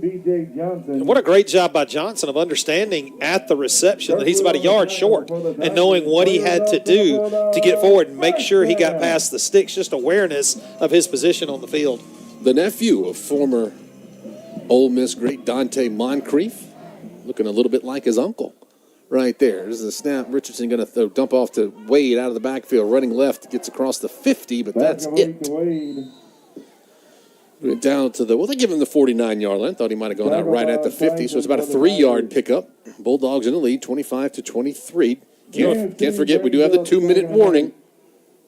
If you're going to tackle Wade in the open field when he has a head of steam, you're going to pay for it. Yeah, no, he is he's a hard runner. They're going to fake it to him, and Richardson on the run-pass option here. He's going to hit and break a tackle, get across the 50, go backwards, and basically just get back to the line of scrimmage. There's good defense there by COAHOMA. Yeah, just didn't allow Richardson to make any decent reads down the field to be able to throw that ball and had every run lane cut off toward the sideline. You talk about Tavares Wade and Hattiesburg. The Tiger, they got a big game this week. Taking on Oak Grove, a little crosstown rivalry there in the hub city. 3rd down and 8. Richardson, he's going to step up. Going to roll towards right now. He's going to pull it down and run right at the sticks. Probably going to be about a yard short. He got it. Did he get it? If it's spotted, no. We've got 2 different spots. The initial spot was past the sticks. Then we had the side judge run up and mark it 1 yard short. So 2-minute warning. 4th and 1 for the Bulldogs. We will take a break with them. 25-23 Bulldogs with a 4th and short. Back in 60 seconds on the Holmes Football Radio Network. Parents and students are just shocked when they find out with a 20 on your ACT, you could go to Holmes CC for free. Do you have a 20 on your ACT? Why, yes. Wait. Hold on a sec. You're right. I am shocked. You're saying my tuition could be free? Yes, and your household income does not matter. Why in the world would Holmes Community College offer free tuition with a 20 on the ACT? See, we don't want you drowning in college debt when you graduate. In fact, all of us here at Holmes are so committed to our students' success, we've kept our tuition, lower than every other state community college. And even though parents and students are shocked by it and have a hard time believing it, just remember, your tuition could be free with a 20 on your ACT at Holmes CC. Sounds to me like there's no place like Holmes. That's Holmes. Timeouts presented by Scarborough Building Supply. Bulldogs leave the offense on the field. 4th down and 1 from the COAHOMA 43-yard line. Chase Richardson, he'll motion a man right to left. Richardson's going to roll to his left, going to stop and throw. Incomplete. Aiming for a receiver at the 21-yard line. Fastball's incomplete. It's incomplete, but he can't make out who it is because whoever it was just ran over to Grenada Dorm. Jacarius Williams was the intended receiver. Yeah, and Williams was open on the 6 route, but Richardson under such heavy pressure, just unable to square his shoulders and deliver an accurate throw. We've seen that. When he's unable to square, he tends to throw that ball a little weak and a little bit to the outside, and that's what we saw with the 6 that had actually gotten outside the cornerback and had position. 1:55 to go. Bulldogs with a 2-point lead. Really need to hold the COAHOMA Tigers at bay here. And remember, with the field goal kicker that the COAHOMA has, they don't have to pick up too much to get in his range. And also don't forget COAHOMA with a chance to double up because the Tigers take possession to start the second half. 1st down and 10. Take over at the 43. Motion a receiver right and line him up left. Strother looking left, going to throw. That catch is made along the far sideline. Janari Powell there in coverage to make the tackle. On the reception was Brandon Johnson. It's a 4-yard pickup. Did not get out of bounds, so the clock will keep rolling. COAHOMA should have 2 timeouts remaining. Well, 2nd down, 6 yards to go. And once again, going to move a receiver from right to left. Strother takes a snap, looking right, going long, over the top, and nobody home. That had a chance to be picked by the Bulldogs. The defensive back for the Dogs had the best shot at that ball. Yeah, the two ones there were Christavius Savior and Bishop Riley. Catrone was your intended receiver for COAHOMA. But yeah, if Savior doesn't have that 95-yard scoop and score, he can probably get that, right? He's probably a little tired, a little winded, right? Yeah. a little winded, couldn't get back. Well, that one was thrown about 20 yards over the intended receiver. 3rd down 6 for COAHOMA. Strother looking to his left. He's going to throw. Got behind the defense for a catch or inside the 40-yard line to the 39. That is going to be Chris Davis. Yeah, Strother's thrown some nice passes into these gaps in this defense for the Bulldogs, just this bracket coverage and able to find his receivers underneath the deeper defensive back. Minute 18 to go. Clock stops as he went out of bounds on that catch. 3 receivers to the right this time. They have Lazarius Penn in as your running back. He's more of that scat back look for the Tigers. It's going to be a quick throw to left this time, and Strother just getting rid of it. Heavy pressure from the Bulldogs front. Yeah, Trey Parker there, and also Dante Drew right in his face. Strother with no time to throw at all. That'll stop the clock momentarily, well, not momentarily, but until the snap. Minute 14 to go. Bulldogs with a 2-point lead here in the second quarter. Stick around for our Talbot County Co-op halftime report. Low snap. Strother gets it. He's being pursued. He'll stop and he'll throw once again, just throw it away. Good pursuit by the Bulldogs, dialing up the pressure with Lance Carson. Yeah, consecutive plays with heavy pressure on Strother by that Bulldog front four. The Dogs, for the most part of this season, are sticking with that 4-man front. Not something you see a lot at the JUCO level. You see so many 3-man fronts now, but the Bulldogs stick with that 4-man front and typically a 2-deep safety look. And they don't change it up that much. They disguise some blitzes every once in a while, but for the most part, you see that 4-man look. 69 seconds to go in the half. 3rd down and 10 for COAHOMA from the Bulldog 39-yard line. Strother with a quick throw. Looked for Penn, but he was pressured, had to throw it early, and that it falls incomplete. It was Jalen Towns right in his face. Yeah, the Bulldogs brought the extra rusher, and no chance for the Tigers. The receiver was there, was open, but didn't have time to turn around because Strother had to deliver the ball too early. One of those old lookout blocks. Yeah. Because Jalen Towns was just right in front of him. So how much time we got left? A minute and 6? 66 seconds. Bulldogs. We've seen the Bulldogs score in this amount of time. Bulldogs have 2 timeouts to work with. Damian Gonzalez is your punter. Stands around the H in the Holmes script logo at midfield. Bishop Riley back around the 10. It's a low snap, and it's a good punt by Gonzalez. Bishop Riley will take it at the 9-yard line, breaks one tackle, coming to the near side, trying to get to the edge. He'll stop, trying to reverse his field, breaks the tackle, goes down at the 15-yard line. No flags on the field. The first time a special teams play, we haven't had any flags. It hasn't been often. In the second quarter. So Bulldogs have 53 seconds to go. What? Did they put him at the 20? No, 15. So 85 yards to go in 53 seconds. And 2 timeouts. So if you're Coach Marcus Wood, do you just take this thing to halftime, or do you try to push it a little bit and see what happens? I can guarantee you that answer is no. Last year when we talked to Marcus, he said, if I can score, I'm going to try to score. They're on a motion, Cadenberger right to left. Richardson's going to stop. Now he's going to run. As a break a tackle. He'll run to the left, and he'll go down right at the 11-yard line. I think that might change things. Yeah, and COAHOMA does have 2 timeouts to work with if they choose to use them. So it's going to be a loss of 4 yards. 2nd down, 15. Richardson will climb for the ball. He's going to dump it off out of the backfield to K.J. Miller, who is hit, and he'll lose more yards back to the 7 or the 8-yard line. Yeah, it looked like a missed block by one of the receivers on the outside. Back to the 9. Did COAHOMA take a timeout? No. The clock's still running. The clock stopped for or it could have been a glitch in the clock, but it stopped for a little bit. I think the Dogs are going to take this to halftime. I think you are correct. And so that will do it at the half. The Bulldogs lead COAHOMA 25-23. We're going to take an extended break. When we come back, we'll have our Atala County Co-op halftime report, look for some scores, maybe find some stats, and speak with our special guest this evening. But Bulldogs lead it by 2 at the half. You're listening to the Holmes Football Radio Network. Papa, where are you at? Miles, I'm fixing to go flying. Wait a minute, Papa. I can't go fishing, but you can go flying?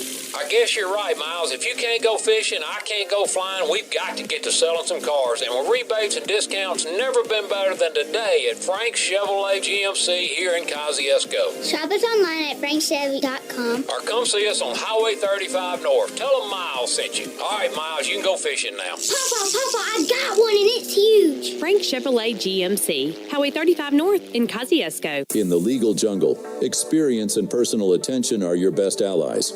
Meet Al Chaddick, attorney at law, navigating the courts with direct one-on-one consultations. No middlemen, just you and Al, tackling your legal battles together. Ready for a winning strategy? Call Al Chaddick's law office at 662-289-2242 today. Your legal eagle is waiting. For decades, Central Mississippi Office Supply has been more than just a store. It's a cornerstone of business support. From the smallest paperclip to functional yet stylish office furniture, they are ready to serve you. And even with the popular line of educational toys, Melissa and Doug, Central Office Supply has you covered. Printing? Consider it done. From business cards to heartfelt thank you notes. Visit us in downtown Kosciuszko or click your way through centralmsofficesupply.com. Central Mississippi Office Supply. Mitchell Metal Products has firmly been established as a familiar name in a constantly changing building industry. A family-owned manufacturer of HVAC sheet metal products, Mitchell Metal provides the customer with the best quality single-wall items, Type B vent products, and custom items on the market. Mitchell Metal proudly supports the Holmes Community College Bulldogs and wishes them the best of luck this football season. Mitchell Metal Products, a privately held and family-owned manufacturer since 1924 in Kosciuszko. Parents and students are just shocked when they find out with a 20 on your ACT, you could go to Home CC for free. Do you have a 20 on your ACT? Why, yes. Wait. Hold on a sec.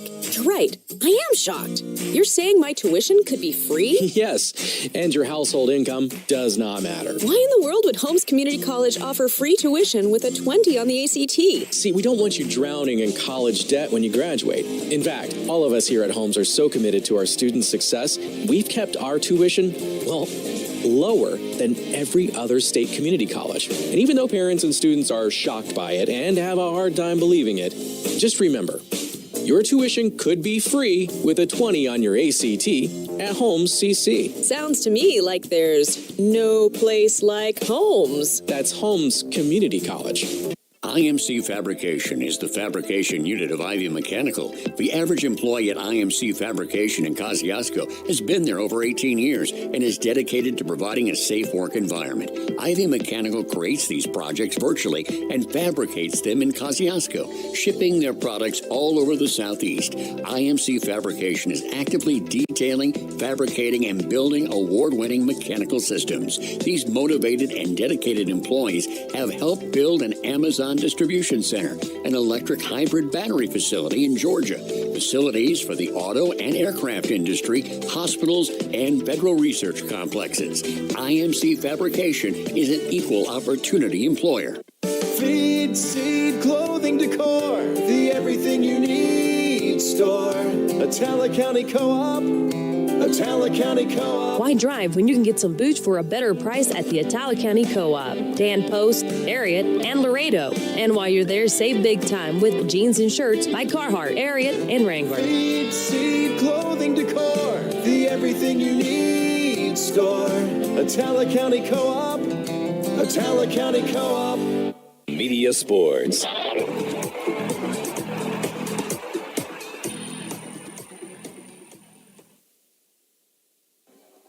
And welcome back in to the Atala County Co-op halftime report. Your halftime score: Holmes leading COAHOMA 25-23. But as it is, while Cliff is running around getting some stats, and by stats I mean maybe eating some snacks, and we're going to spend some time with Holmes Community College head baseball coach Scott DeLoach, Coach, thanks for being on with us here at halftime. No doubt, man. Glad I'm here tonight. All right, so this is your your fifth season? Correct. Fifth season here in Goodman. So talk to us about, since you've gotten here, kind of what you've done. You got some great facilities down there now and some other things you kind of instituted since you've been here. Yeah, and started this fifth year, we're really excited about where we are now as a program. Obviously the facilities speak for themselves, and they're paying off right now. We feel like we have the most talented group that we've had since we've been here, position-wise, on the mound, and feel like we really have a chance to compete in the league and make some noise. And so we're excited to see what this fall has in store, and then obviously leading to the spring. Yeah, so talk to us about fall, because most people think, baseball is it's a spring sport, right? But you guys are doing stuff, pretty much year-round now. We are, and, we started full team practice last week, and we'll run full team practice through the end of October. And luckily we get a lot of opportunities to go showcase our guys in front of some four-year schools. Monday, we'll be at Hines Community College for our sophomore showcase. Every school in the state goes, and there'll be 60 to 80 four-year schools there. And so all of our second-year guys will have the opportunity to showcase what they can do in front of them and make a name for themselves, and we can put them on the map and hopefully get them a landing spot for the following 2 years to finish their career. And then, we get the opportunity after that to next Friday, we're going to Southern Miss playing down there. We go to Delta State in October. We're going to Northwest for a fall date playing them, and they're coming here at the end of October and kind of wrap up our fall against outside competition. Yeah, so what else have you kind of been doing? So when do the guys get here? Do they get here in the summer? Do they stay here in the summer? Because, football guys, I don't think they get here like 4th of July. Do your guys, are they able to come in early, or what does it look like there? We can. The NJCAA rules allow us to, but so many of our guys are playing summer baseball and doing other things. We allow them to go out. Baseball's a game, man. You got to be playing to get better at it. And so, we allow them to play in those summer leagues. We had some guys in New York this summer. Our shortstop from last year, Nick Schwing, was up there and had a phenomenal year. And things like that. They get so much exposure to bigger schools and bigger places. It's just another way they can make a name for themselves. Yeah. So coach and staff, coach and wise, who you got with you coming up this year? So Coach Josh Aguilar just joined us. JT Blair was with us for 4 years, and then he took a job in Baton Rouge. And Coach Aguilar comes over from University of Arkansas Little Rock. Spent 3 seasons there as their assistant and helped lead them to their first conference championship ever last year. And so we're very, very excited about Coach Aguilar. He's young, he's energetic, he's ready to go, and he's pushing our guys daily. So it's awesome to have him on staff. Yeah. So you get through fall. When you get started in the spring, so to speak, but I think you probably start in February when it's still technically kind of cold outside. That's right, man. We'll come back, and as soon as we're back, I don't even know what the first day of spring classes is, but as soon as we're back, it's full go. And so as a baseball coach, when the guys go home for 5 weeks, you're kind of praying they do the things you ask them to do, because they don't come back in shape. We're way behind. And so luckily with this group, I think they're going to, take the bull by the horns and run with it with all things we ask them to do. And so, yeah, we come back 1st of January, and then I really think the first weekend in February is our first play date this year. Bulldogs head baseball coach Scott DeLoach here on the Italic County Co-op halftime report. At the half, it's Holmes leading COAHOMA 25-23. Well, Coach, one thing that, I asked Coach Goodnight, she was with us last week here, the women's basketball coach. So when you're going out recruiting, what's your elevator pitch, your 1 minute pitch to anybody to sell your program to whoever it may be, recruits or other players or coaches or whatever it is? The easiest thing to do up here is just show the guys a picture of the facilities. Our marketing team does a phenomenal job. But for me personally, that's the easy side of it, right? Show them that. But for me personally, let's have a conversation and let's start to build some trust, right? You got to pour into people. You pour into people, they're going to give it back to you tenfold. And so that's what we try to do as a staff, is love on those kids the best we can. And sure, we're human, we make mistakes, man, but we do the best we can just to show love to these kids and pour into them on a daily basis. Yeah, you show them that small logo, that really small logo you got in center field out there. If you go out there with a wedge, which I'm not saying I have or haven't done, but it's 40 yards, so you can dial some stuff in from side to side. Yeah, you can see it if you're driving down Highway 14. Man, you can see that. Usually when I come through, even if you aren't playing, the lights are on or something, and it's lit up. It's a good brain, like a bat signal. No doubt. Dr. Haffey did an awesome job. We had a smaller one designed. He goes, no, I want it to be seen from an airplane. And I think if you can't see from up there, you need to be checked for your vision. You can see it from his house way up on the hill over there. Well, that's Bulldogs head baseball coach Scott DeLoach joining us here on the Italic County Co-op halftime report. His guys are in fall ball right now, but then they'll get back to it here in the spring. Well, Coach, last week, it's not raining right now. Coach Goodnight was saying she has to sit out in the rain. There's no coach's suite up here. So I'm trying to promote you guys and get you a coach's suite up here or something so you guys can sit up here and get out of the rain. So, we'll go talk to Diffie, talk to Haffey, and see what we can come up with. You know, if you look down on the front row, there's a little 3-year-old dancing with the cheerleaders, and so I got to go sit back down there with her. I think she's going to fight me when I tell her it's time to go home and go to bed. Oh, yeah. You wouldn't be able to drag her up here into a coach's suite and get away from the cheerleaders. Well, Coach, we appreciate you for joining us. And, hey, we're going to take another break. When we come back, we'll give you some stats. But at the half, Bulldogs lead at 25-23. Your pet is more than just a pet. They're your family's fearless protector, your fetching athlete, your crumbs on the floor detector, the warm, snuggly heartbeat at your feet. State Farm understands why your pet means so much to you. So State Farm and Trupanion have teamed up to give your furry family members the protection they deserve.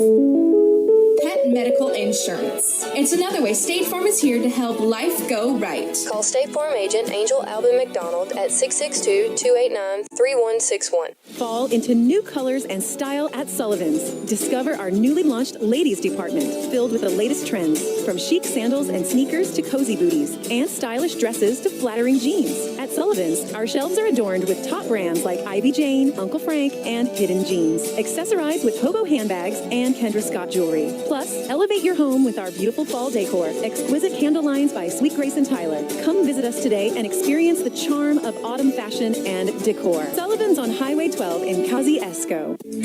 Scarborough Building Supply is one of your biggest fans. They provide quality building material and have for many years. That's why you can depend on them. When the going gets tough, you know the tough always have to get going. So give it all you've got on and off the field and be ready always for the win. Athletes are always prepared ahead of the game, and Scarborough Building Supply is always prepared for their customers. Scarborough Building Supply, Highway 12, Kosciuszko. Providing the highest standards for their communities and the families they serve is the mission of Culpeper Funeral Home. With compassion and care, the staff at Culpeper Funeral Home will walk you through future funeral planning and the unexpected loss of a loved one. Culpeper Funeral Home, serving Kosciuszko and Canton. At Sunstar Insurance of Durant, formerly Renaissance Insurance, we're not just agents. We're your professional peace of mind providers. With Robbie Robertson and our dedicated team, we flex our independence, comparing over 20 top insurers to find you unbeatable rates. Why juggle policies when we can tailor the perfect insurance fit? Experience service that stands out at Sunstar Insurance, Mulberry Street in Durant. Drop by today because your peace of mind is our policy. Premier Medical Group Holmes is located on the campus of Holmes Community College in Goodman. Nurse practitioner Candace Parrish provides family medicine and urgent care services. Walk-ins are welcome. PMG Holmes is open to students, faculty, and the community. On-site x-ray is available. Visit PMG Holmes for convenient health care in your community. Premier Medical Group, PMG. Good health is our priority. Feed, seed, clothing, decor, the everything you need store. Atala County Co-op, Atala County Co-op. Why drive when you can get some boots for a better price at the Atala County Co-op? Dan Post, Ariat, and Laredo. And while you're there, save big time with jeans and shirts by Carhartt, Ariat, and Wrangler. Feed, seed, clothing, decor, the everything you need store. Atala County Co-op, Atala County Co-op. Boswell Media Sports.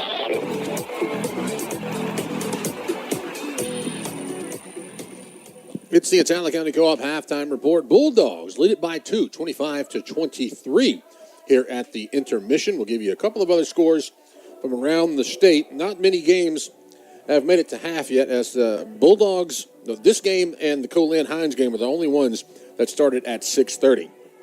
So, some other scores we have for you at the half. Colin leads Hines 27-0.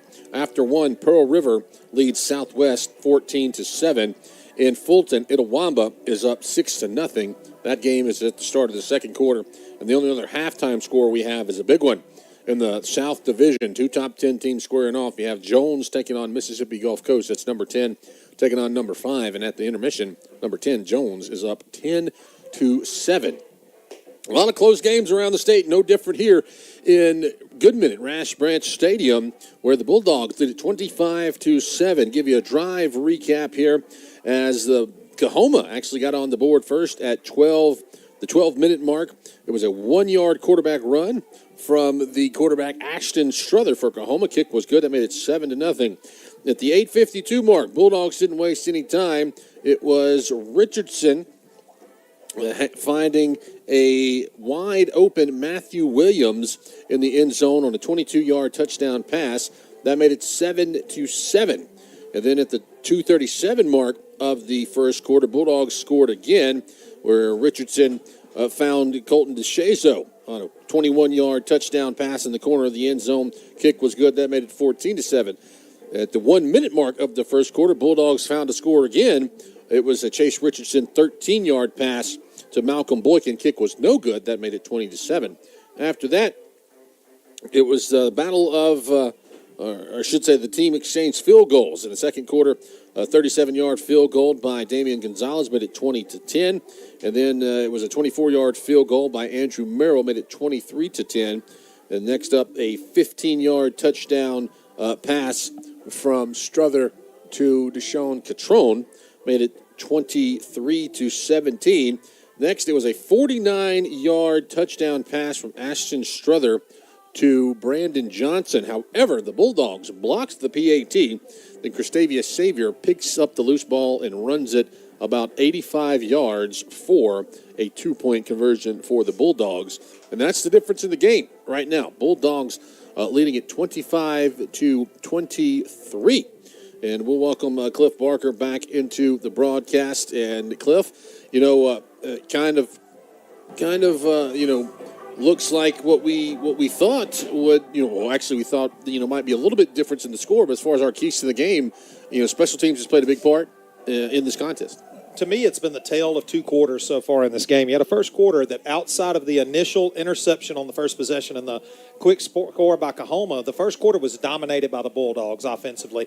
Second quarter, not so much. The Dogs made some of those mistakes we've talked about. One of the things the Dogs failed to do was get an effective push up front offensively. The run game kind of shut down in the second quarter, unable to make a lot of positive yards, and also had a little bit of an issue with pass protection as well. Richardson not able to stand back there, survey the field, and pick his spots. They actually moved him off his spot a little bit. Now, Richardson's great with his legs, but at the same time, when he has time to sit in a clean pocket and pick out receivers, he's also very effective down the field. I felt that Richardson built some confidence up, but then late in that first half, just kind of took a step backward due to some of those negative things that were happening across that offensive front. Yeah, and the COAHOMA Tigers will get the ball to open the second half. And COAHOMA's offense, has been kind of hit and miss at times. At times they've been able to move the ball down the field. A lot of times they've been aided by penalties, which is, something that plagued the Bulldogs really all season long. A lot of times they've been aided by the accurate arm of Struther. Struther has been able to make some great throws, and not only those deep throws over the top, but he's also made some bullet throws down through the middle of some tight coverage windows into that Bulldog defense and been able to make some very positive offensive plays. Yeah, and this is a COAHOMA team that is 0-2 on the season. Lost opening 47-0 against Colin, and then last week it was a 31-16 loss to Jones, but that one was 22-16 to start the fourth quarter. And Jones, the number 10 team in the country, is currently leading the number 5 team in the country at halftime, 10-7. So this COAHOMA team that former Ole Miss great Terrence Metcalf is in the second year as being a head coach of has been, looking better each week. Now, I did get some information from a COAHOMA staffer, Big Bendy Ambrosi, listed as 6'5" tall. What was your guess on his weight? I said biggin. 420. I just said biggin, right? 6'5", 420 pounds. That's a large young man playing nose tackle, and he's been a challenge to that defensive front for the Bulldogs, or to that offensive front for the Bulldogs. Yeah, I just said biggin. I would 400 plus, something like that. But anyway, we'll step aside for one final break. When we come back, we'll have second half action. Bulldogs lead at 25-23 here at the half. You're listening to the Holmes Football Radio Network.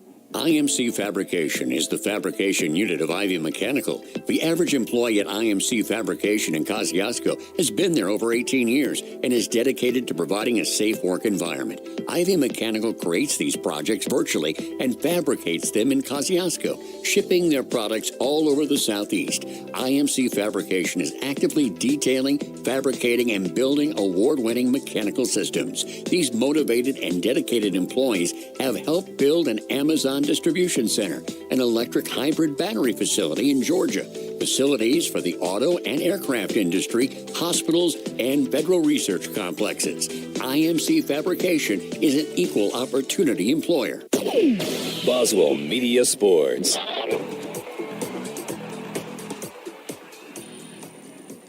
The Bulldogs special teams unit, the kicking team, will head out to the field to kick off to COAHOMA to open the second half. Yeah, we mentioned it. Terrence Metcalf, the former Ole Miss Rebel, played in the NFL for 7 seasons, is in his second year as the head coach of COAHOMA.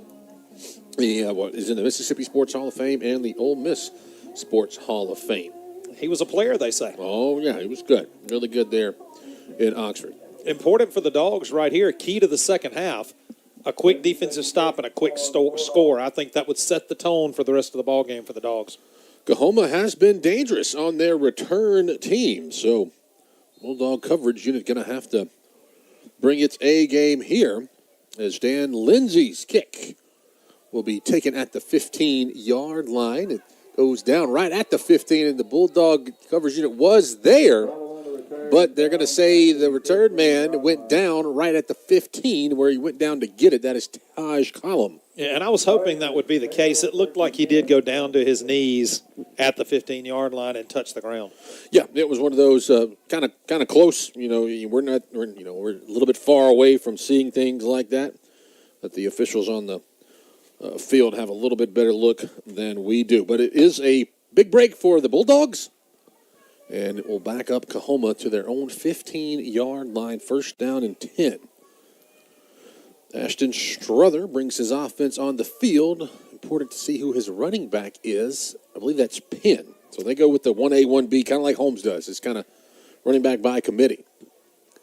So 3 receivers to the left. Penn lined up to the left of his quarterback. It's going to be a quick throw over the middle, incomplete. A little miscommunication. The receiver up the seam, never turned and looked over his shoulder for the ball.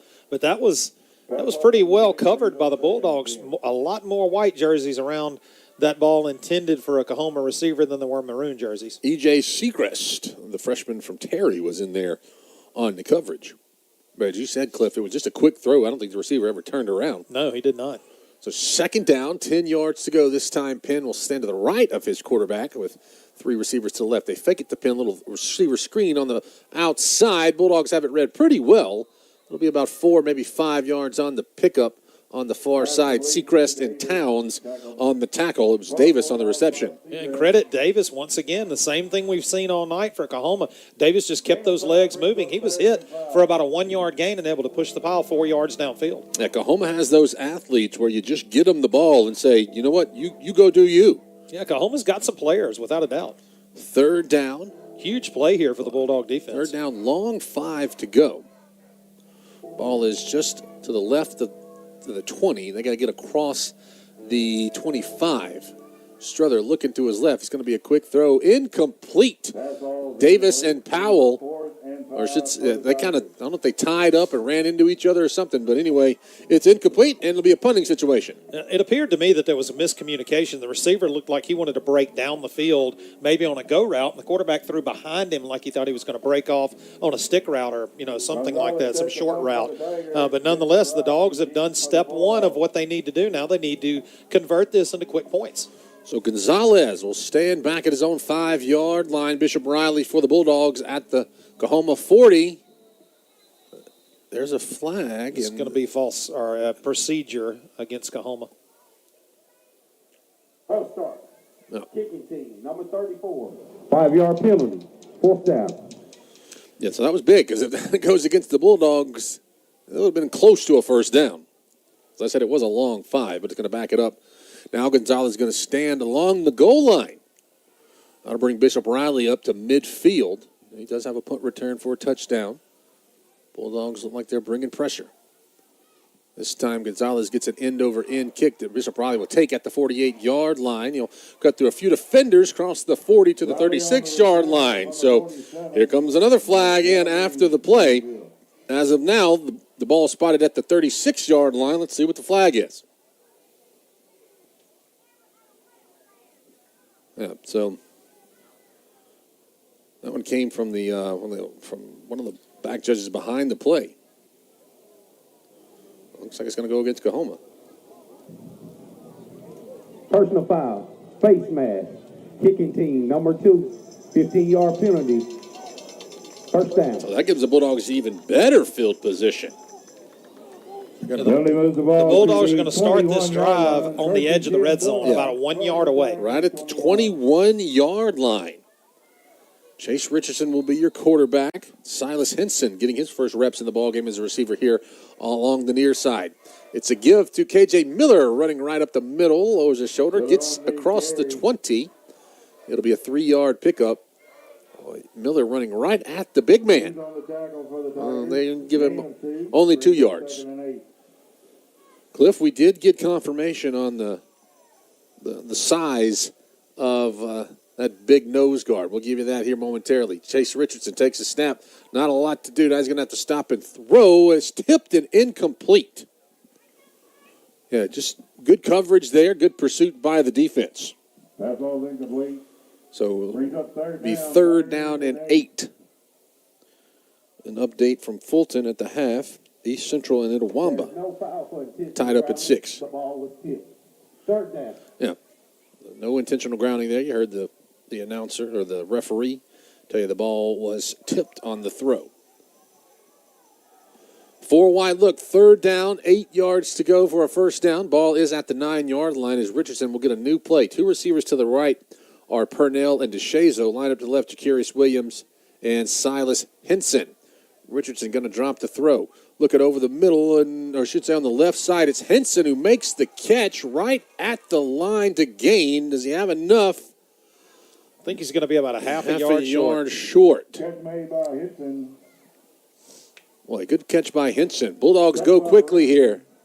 They're going to give it to Miller. He's hit and he'll go down. Bulldogs not able to convert the fourth down, slicing through Mario Wilburn will turn the Bulldogs over on downs. And I like the aggressiveness. I like the going forward on fourth down there, but that's a huge missed opportunity for the Bulldogs. You know, that's a play you might want to think about taking a timeout and considering things there because you could see, just like I did, things didn't quite look right at the beginning of that play. It was out of sync. Don't know if somebody was on a different page than someone else, but something wasn't right about that play. You had Richardson look and check to the sideline 2 or 3 times. It's just a tough play there, and COAHOMA diagnosed it very well and brought pressure at the right time. Yeah, a lot of times you're going quickly thinking you'll catch the defense off guard. I think almost outthought yourself. Yeah, but the offense themselves weren't really set that time, trying to go a little bit too fast. Turnover on downs, 13:06 to go in the third quarter, and it's a give to Penn, and he is hit. He'll run middle. The ball pops out, but it was well after the play had been blown dead. He'll get a yard. That's it. Cabral Purefoy in the tackle for the Bulldogs. Penn on the carry. So, yeah. Talk about Seagrass. So we're several minutes later in the game, right back where we started the second half. Yeah, second down and 8. Ball at the 19-yard line. Bulldogs lead at 25-23. Pump fake to the left. Now Strother's going to stop and throw it away. Bulldogs had Jalen Towns out there in coverage along with Janari Powell and E.J. Segrist. Not quite sure what Strother was aiming at. Well, if Strother turns that ball loose the first time he picked the ball up, it's likely a pick 6 for the Bulldogs. So probably a wise decision by Strother to throw it just high right over the heads of his receivers. Third quarters for Bulldog football are brought to you by Frank Chevy, Highway 35 North in Kosciuszko. Third down and 8 for COAHOMA in their own territory at the 19-yard line. 3 receivers come to the right of the formation. Ball is on the left hash. Strother takes the snap, looks to throw. Aiming. That ball is going to be caught at the 35-yard line, enough for a first down to Deshaun Catrone, who's been all over the field tonight. Yeah, but just another good job by Struther of finding that receiver underneath the coverage, and Xavier was there just one step late coming in to make the hit. 16-yard pickup and a first down for COAHOMA. Penn stays in as the running back. This time they'll flip that formation and put 3 receivers to the left, which is the wide side of the field. Ball on the right hash. Struther taking a snap. Going to throw over the middle. Almost intercepted off the hands of Bishop Riley. And I'm going to tell you what happened there, Breck. That pass was intended for Brandon Johnson. Johnson got about one finger on that ball and caused it to just take a little bit of that spiral off, and I think that's why Riley missed the interception attempt. Yeah, hit right off of Riley, right in the breadbasket, right in the middle of his body. One that he wishes he could get back. But it'll be second down, 10 yards to go for this COAHOMA team. They'll hand the ball off to Penn. He's running right. It's across the 40 to the 43-yard line. It'll be 2 yards shy of the first down. Towns and Xavier there on the tackle. Yeah, good job by COAHOMA of sealing that corner. I think there might have been a little bit of a grab, but nothing called. But COAHOMA just doing a good job of hooking the end man on the line of scrimmage and utilizing that outside run. Third down, 2 yards to go. Pretty much keeping that same look. 3 receivers to the left and 1 to the right. Struther's going to hand it off. Bulldogs hit him in the backfield, and he goes down for a loss on the play. Jalen Towns was the first one to hit him. And then coming up from under the pile was Lionel Williams and Segrest. Yeah, great time to call a run stunt if you're the Bulldogs. They brought about 7 on that run stunt and called it perfectly. Almost took the ball away from the quarterback before he could hand it off. Yeah, it was a read option there, and Struther did hold on to it a little bit too long. Let the Bulldog defense get in there, but it backs them up just a yard. It'll be 4th down and 3. Gonzalez on to punt again. Bishop Riley back inside the Bulldogs' 25-yard line. This is a punt safe for the Bulldogs, thinking maybe a fake here, as Riley's going to let it bounce. It'll hit at the 30 and take a decent Bulldog bounce and go right out of bounds right around the 26-yard line. Probably a good idea by Riley there not to try to catch that one on the run. 10:22 to go in the third quarter. Bulldogs lead at 25-23. Will have their second offensive possession. And Cliff, you know, you've seen, there's one thing we mentioned, the Bulldogs have been tough between the 20s. So almost you think you have better chance outside the 20 and getting a long score than you did last when you were inside the 20. Yeah, red zones have not been friendly to the Bulldogs for the most part. So they'll put the ball at the 26-yard line. Coming to the near side, K.J. Miller cuts it up at the 30 into the open field at the 40, breaks a tackle at the 50 and tripped up at the 45-yard line. They say he got out to the 42. And I believe it was just the turf that got him. It looked like his cleat got caught up or something. I agree. I think he came a little bit off his stride when they pulled his jersey and just could not regain his footing. Bulldogs go quickly here. Chase Richardson going to stop. Now he'll run, throw, got a man wide open. It's Colton DeShazo on the far sideline. He makes the catch at the 25-yard line. However, there is a flag. It's almost in the area of a defensive hold. That's my first. That's my feeling. We'll see what happens. Nice pass. Good job by Richardson of keeping his head on his shoulders and surveying the field after he was flushed out of the pocket. No signal just yet, but it was thrown by the time that DeShazo was there. I mean, it was thrown well towards the beginning of the play. It was thrown before the ball was in the air, I believe. Yeah. Illegal substitution on the defense. Well, that explains why it was so early. Result of the play, first down. Yeah, so they're going to decline that penalty, but pass is complete. Good job by Richardson to find DeShazo, who was just wide, almost doing jumping jacks over there. So if what you told me is accurate a moment ago, the Dogs need to go ahead and score on this play before they get inside the red zone, correct? I mean, that's just, kind of the way it seems lately. Richardson is not going to dump it off last minute. Threw it a little too far in front of K.J. Miller. Yeah, that's unfortunate, too, because Miller had some green grass in front of him and a chance to make a play in the open field. Yeah, had a lot of daylight there as it is. Second down 10 for the Bulldogs from the COAHOMA 22-yard line. Teams have traded punts here in the – actually, no, Holmes didn't punt. Turned it over on downs. Correct. But COAHOMA has punted twice to start the third quarter with 9:38 to go. 2-by-2 receivers. We're going to motion Ja'Carius Williams left to right. Trying to set up a screen, and now Richardson just throws it away, throws it out towards Silas Henson and K.J. Miller. Yeah, that's... There's going to be a discussion regarding intentional grounding. I thought he did get it in the area of the receiver, but we'll see. Yeah, they were definitely setting up the screen. Now, we've seen this huddle once before and a flag dropped. We'll see if we get it again. I see him reaching for the flag. And there it is. Well, going to be intentional. I can't say that I disagree. Intentional grounding. Offense, number 3. The ball be placed at the spot of the foul. Loss of down. Third down. Yeah, Coach Woods making the argument it was a screen pass and that they was throwing towards the receiver. But the ball hit the ground about 6 yards from the receiver, and the receiver had his back turned to the ball. So it's a tough argument to win. I can see both sides of the argument, but I have a hard time disagreeing with the call. So that's going to be 3rd down and 24 from the Holmes 36-yard line. So Bulldogs trying to make up some ground. Ball right in the middle of the field. Richardson dropping the throw. Now he's going to go over the top, aiming for Silas Henson in the corner of the end zone. Overthrown, incomplete. Want to bring up 4th down and 24. It looks like the Dogs are considering leaving the offense on the field. That is indeed what it looks like. So we don't have a play clock here, so we don't know if they're going to run it down. And I don't know why you would run it down and take a timeout. But I don't either.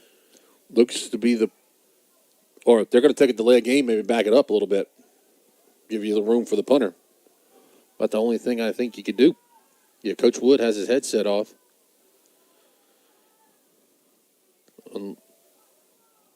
That's exactly what he's doing. So, yeah, we're just waiting on something here.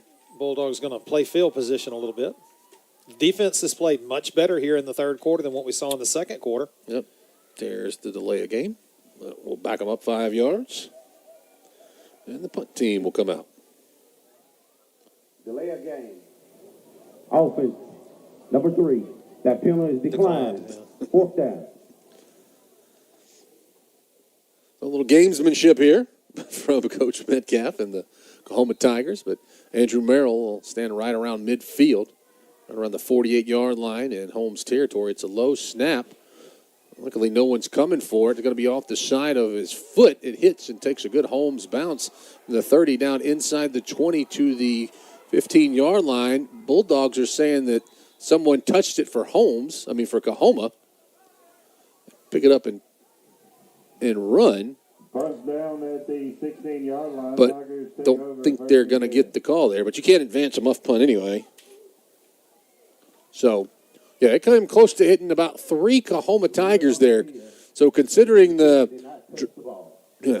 And very, very fortunate for the Bulldogs that COAHOMA did not bring pressure. Had COAHOMA brought any kind of pressure, that would have been a block punt. Yeah, that and someone, I think it was our Cowboy out there, earlier in the game. But pregame we saw the COAHOMA player with cowboy boots on. Yeah. He was out there, and if he picks that up, there's nobody in front of him. I mean, literally nobody in front of him. I could have got a touchdown off of that, how far it was. Anyway, it's going to be 1st and 10 for COAHOMA from the 16-yard line. It's a give to Penn. He'll run around the right side, get a few yards. But you got Towns and Carson on the tackle for the Bulldogs. Yeah, so far here, as we start the third drive of the second half, the defense has been much improved in the third quarter, especially in the run game. 2nd down. I call it about 7 for COAHOMA. Bulldogs lead it 25 to 23. Still, 4-man defensive front for the Bulldogs. High snap. Sure, they're going to go quick throw out. Hit breaking a tackle running down the sideline was Catrone. And he'll get enough for the first down, just enough for a first down, 8-yard pickup. And the Tigers continue. I've praised the Tigers all night for the yards after contact. They've done a great job of keeping those legs moving, breaking tackles, and, getting those extra yards that really matter. First down and 10. They'll put the ball at the 28-yard line of COAHOMA. I believe that is still Penn in at quarterback. Strother pump fakes. Now it's a quick throw out to the right side. Catch made by Chris Davis. He'll have the first down to the 40-yard line. No, they say he stepped out before he got to the first down marker. It'll be a 9-yard pickup. COAHOMA just continues to throw these short passes that turn into nice gainers just due to that athletic ability of these wide receivers. Second down, 1 yard to go for the Tigers. Taking their time here. Not in any hurry. Second down and short.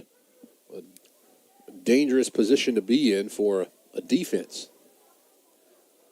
They'll put the 3 receivers to the right. Bulldogs bringing pressure with Trey Parker. Going to be that little screen out to the right. Davis makes the catch, and he'll get forward to the 40-yard line. That's Nick Taylor this time.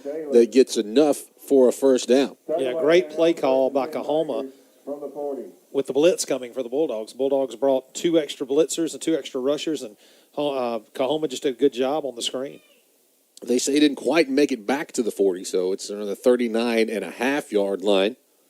First down and 10 for COAHOMA. This time they flip the formation. They bring the 3 receivers to the right. Strother takes the snap. He's going to throw left side down the sideline. Incomplete. Chris Davis guarded closely by Christavius Savior. That one ran him out of bounds. Yeah, Savior was stuck like glue to Davis over there. There was very slim chance of that being a completed pass. And, once again, Strother threw the ball well, put it where pretty much only his receiver could get it, but the coverage was so tight there was no chance to make a play. Ashton Strother from around the Memphis area, Christian Brothers High School, where he played his prep football. Second down and 10. It's going to be a toss sweep to the left side to Penn. Bulldogs stuff them for no gain. Yeah, that one didn't fool anybody on the Holmes defense. Penn on the carry. Just pick your poison. It was Trey Parker coming out from under the pile. Landon Carson. Also getting in on the action was Jeremy Robertson. They say he lost a yard. So, third down and 11 to go for this COAHOMA offense. Bulldogs with a 2-point lead with 6.5 minutes to play here in the third quarter. Third quarter for Bulldog football brought to you by Frank Chevrolet. Bulldog fans getting into it now. Strother with a throw over the top. Incomplete. Aiming for Taylor. And he goes over the top, and it was well out of reach. P.J. Pace and D'Andreas Giles there in the coverage. And the defense continues to do their job and get off the field now. This Holmes offense is going to have a third shot in this third quarter of play. Unable to convert so far. Damian Gonzalez for the third time in this quarter will step back to punt it away for COAHOMA, but we do have stoppage in play. They moved the ball a little bit too forward. Someone placed it on the 40. The back judge comes in and says no. Put it at the 39-yard line. Bulldogs bringing pressure here. And Bishop Riley will watch this one bounce, and he'll take it on the bounce at the 20-yard line. Breaks one tackle. No, that's Christavius Savior back there this time, and he's not able to get away. It'll be right at the 20-yard line. No gain. And the way the trajectory of that punt was looking, I do think that's a good play by Savior. I think if he lets that go, that probably gets inside the 10-yard line. So a little bit of a risky play, but at the same time gives the Bulldogs some, not good field position, but not what it could have been. Yeah, I agree. I think that one was end over end. And I think it definitely would have kicked. Yeah, he gets on that turf, it just keeps going. But Bulldogs will have Tavares Wade in at running back. He's gotten a couple of touches this evening. First and 10 from their own 20. It is a give to Wade. He runs forward, and he gets to the 20-yard line, and that's it. The big Trey Trigg Trig on the tackle. No gain. Brings up They second say and no 10. gain. They don't have Ambrosi in there. It's good news for the Bulldogs. Caden Berger, he'll motion left to right. They're going to throw it to Berger. Makes the catch at the 25-yard line. Lowers his shoulder and will get the Hammett Motor first down at the 31-yard line. Yeah, really nice play by Berger, taking advantage up that sideline and once again delivering the lick at the end of the play. Caden Berger had a touchdown in that game against Southwest. It's from the southern part of the state. It's a fake to Tavares Wade. Going to throw low, incomplete. At the 40-yard line, Chase Richardson wanted his receiver, Ray Hardy, on a crossing route or a slant route and just threw it a little bit too low. Yeah, he short-armed that one just a little bit. We talked about that in the first half. We felt like, a little bit of tendency to kind of short-arm those short throws just a little bit, and we're seeing that again now here in the third quarter of play. So it'll be 3rd down and 10. Once again, motion Berger from left to right. Going to be a little throw out of the backfield to Tavares Wade. Catches it at the 30, cuts up across the 40, down to the 41-yard line. Going to be about 2 yards shy of the first down. Yeah, the first touch we've seen by Wade in a good while. First time we've seen Wade in the backfield, and he's doing good things once again and turning 2nd and long into 3rd and manageable. They give him a little bit better. They say 3rd down and 1. It's a hard count. Somebody for COAHOMA jumps, but no snap there. So now Wade will move from the left hip to the right hip of his quarterback. Ray Hardy lined up along the numbers. As a give to Wade, he'll have the first down. Breaks one tackle, gets to the 45-yard line. Stood up, but Bulldogs will move the chains for a Hammett Motor first down. Wade definitely to this point in the season seems like the best short yardage back for the Bulldogs. Well, 25-23, Bulldogs with a 2-point lead. 4 minutes to go here in the third quarter. Once again, it'll be Berger to motion from left to right. Richardson going to throw. Right side. Amen.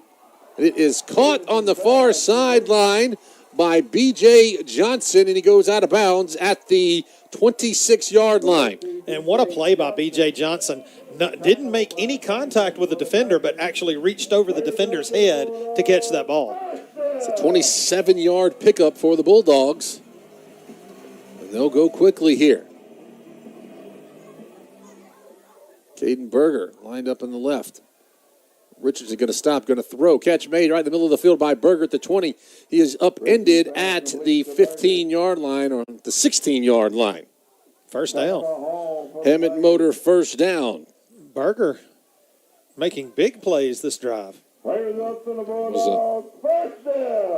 was one of the All-Stars in the Bernard Blackwell game. Tavares Wade gets it running right, cuts it back left, and the turf got him. And yes, it did. You could see he's a little upset about it. Still going to be a decent pickup.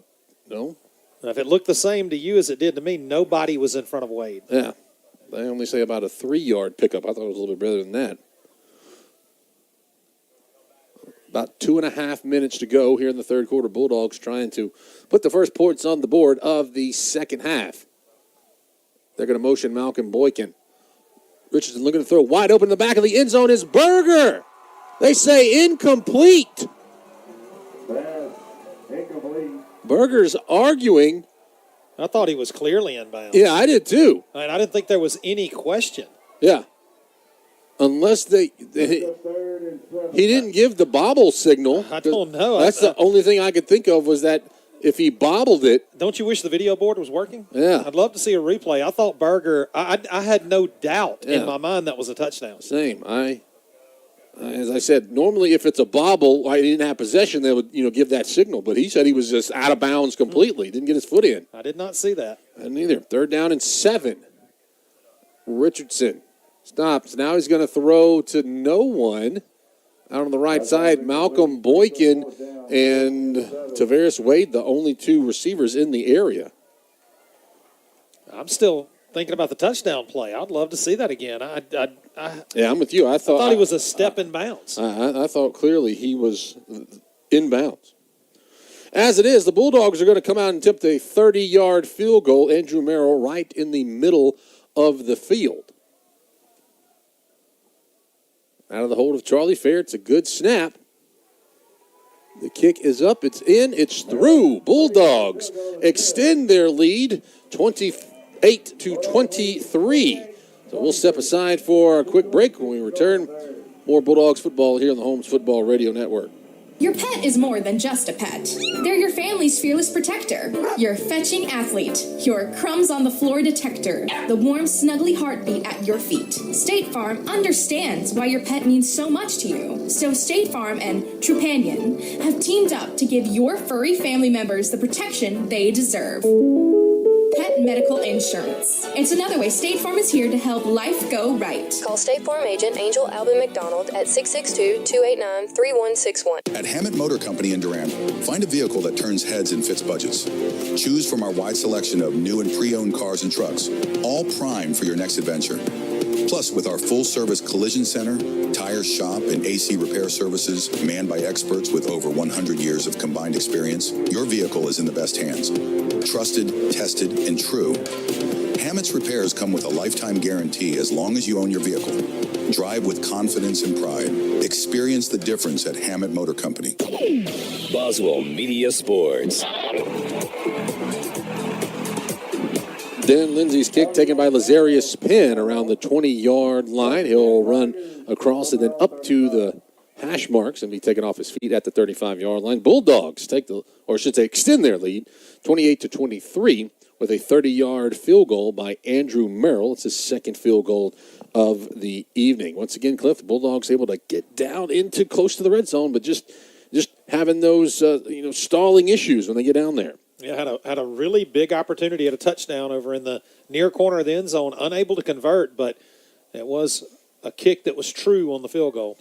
Struthers is going to throw this one away. He is backpedaling, and there wasn't a lot there, so he just throws it over to the COAHOMA bench. Now, the Bulldog defense has looked like a different animal here in the third quarter than what they did in the second quarter. They've hit another gear and really putting the pressure on COAHOMA. Jakevian Jones is a new running back in the ball game for COAHOMA. I don't know if Emmanuel Griffin is hurt. He's listed on the depth chart as a starter, but we have not seen him a lot on the evening. So Jakevian Jones from Terry High School be second down and 10.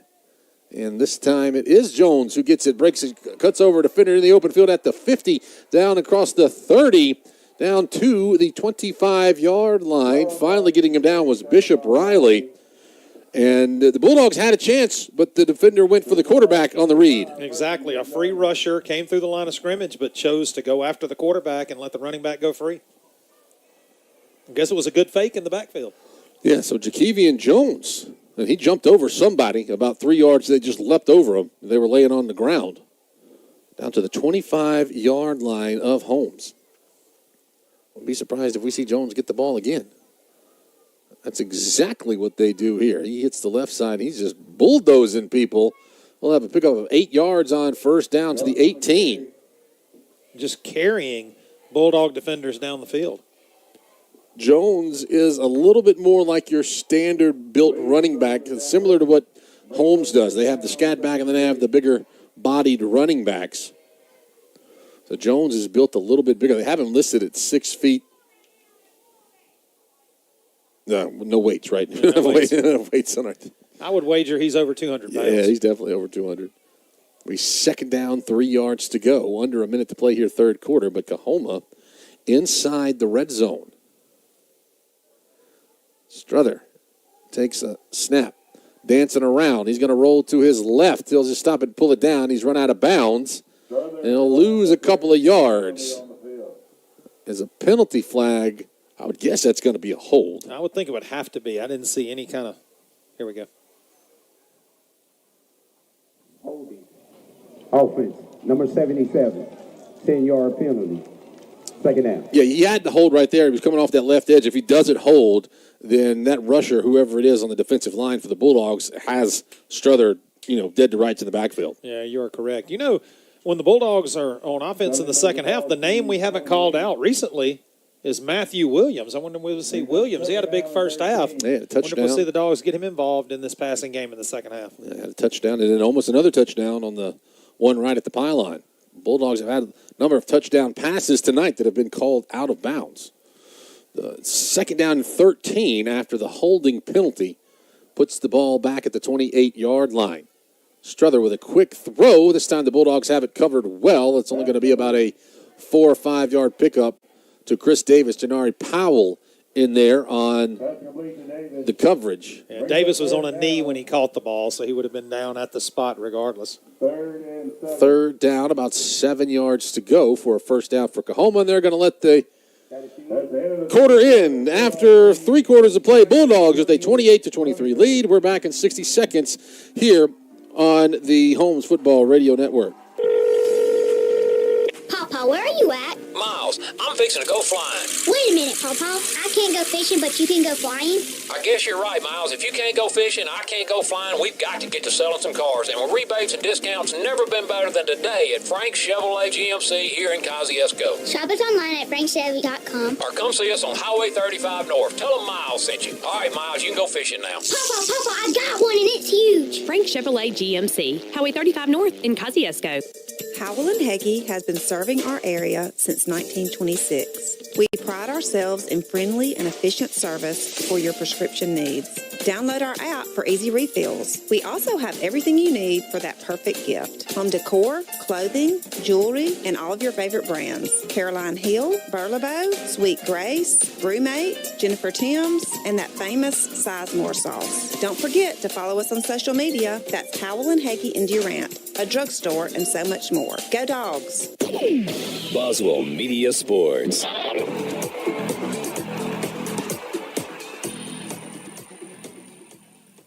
That's right. So we'll start tonight's fourth quarter with COAHOMA facing a 3rd down and 7 from the Bulldogs' 22-yard line. Bulldogs' fourth quarter is brought to you by Culpeper Funeral Home. We had a little red light show here at the branch. Got the crowd into it. A 3rd down and 7 for COAHOMA. They give off to Jones. He's hit in the backfield by a number of Bulldogs. He'll lose half a yard. Called Jalen Towns, and also on the tackle, Jeremy Robertson. Bulldog defensive front was having none of the run on that play. Bulldogs loaded the box and made a great defensive call to shut down the run for COAHOMA. So it'll be a field goal attempt.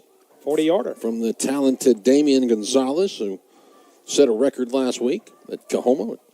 2 53-yard field goals in the 31-16 loss to Jones. He had 3 field goals in that game off the left hash. It is blocked by the Bulldogs. They're getting back to it. Who's going to get it? Bulldogs get it and scoop it up back inside the 45-yard line. We almost saw the blocked field goal for a touchdown. We almost could have checked it off there. So close.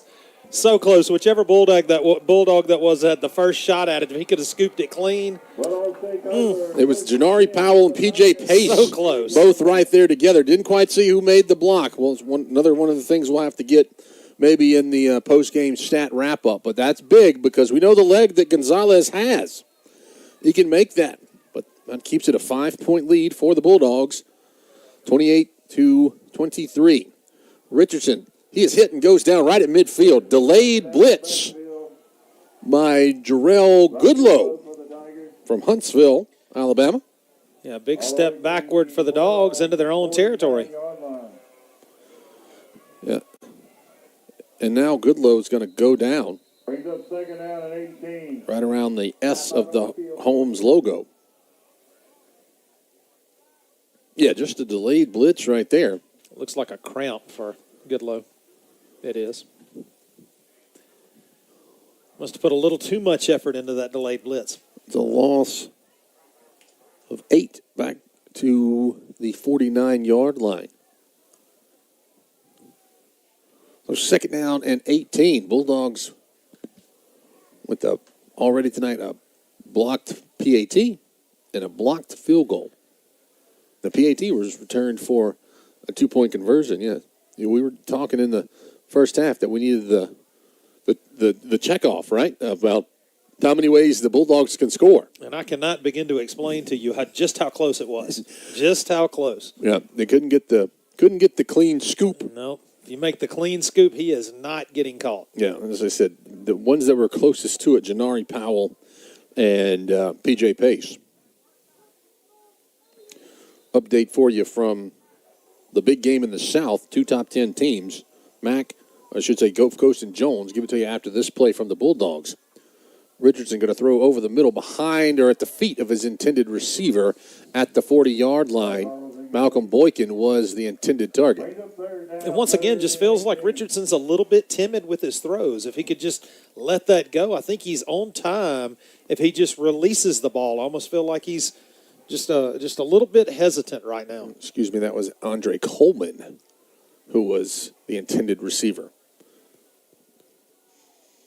But with 5:55 to go in the third quarter, Gulf Coast and Jones are tied at 13 apiece.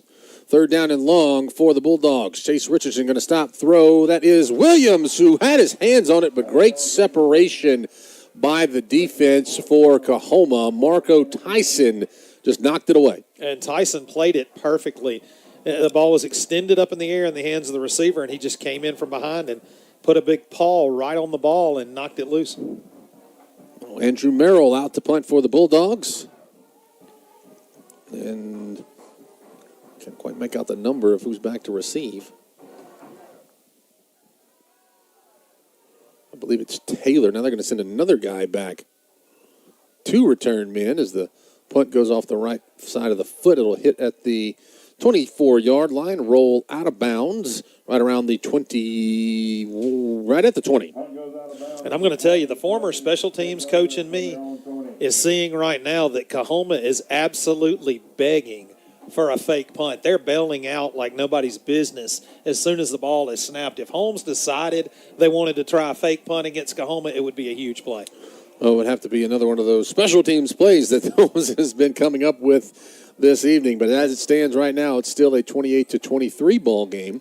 13:26 to go in the fourth. Yeah, the Tigers are sending no pressure and dropping everybody off the line of scrimmage at the snap of the ball. And the last punt before that one was a drop snap. So if they had been sending someone, probably could have disrupted it a little bit. But who is in it running back for COAHOMA? I think it's going to be Penn. It is. It's Penn.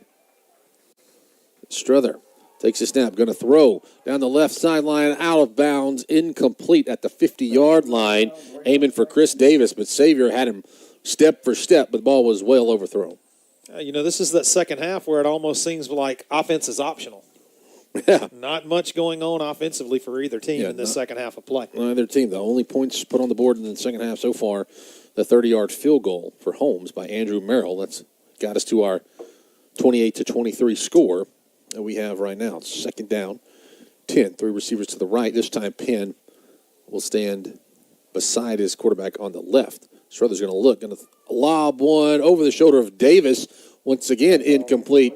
That one, Cliff, I think that's where you're going right from the start, and he threw it to the 2 best defenders on the field, Xavier and Giles in coverage. Yeah, they had him covered up from both sides. That could have been trouble, but luckily for the Tigers, it just fell incomplete. Yeah, just kind of floated one up there. Almost like that if it's underthrown a little bit, Giles can get that one, and could get his 3rd pick 6 of the season. But Andreas Giles was your MAC Defensive Player of the Week. Been a little bit quiet this evening, but I think that might be out of respect from COAHOMA, just not throwing near him. Struther going to roll to his right, being pursued. He'll stop, throw a long one down the field. That is going to be incomplete. Taylor had come open somehow from his defender, kind of jumped from his knees, and when he got his hands on it, and when he hit the ground, it rolled away. Yeah, it looked as though he was going to make the catch, but I think the momentum of his body flipping over just separated him from the ball. Very fortunate for the Bulldogs.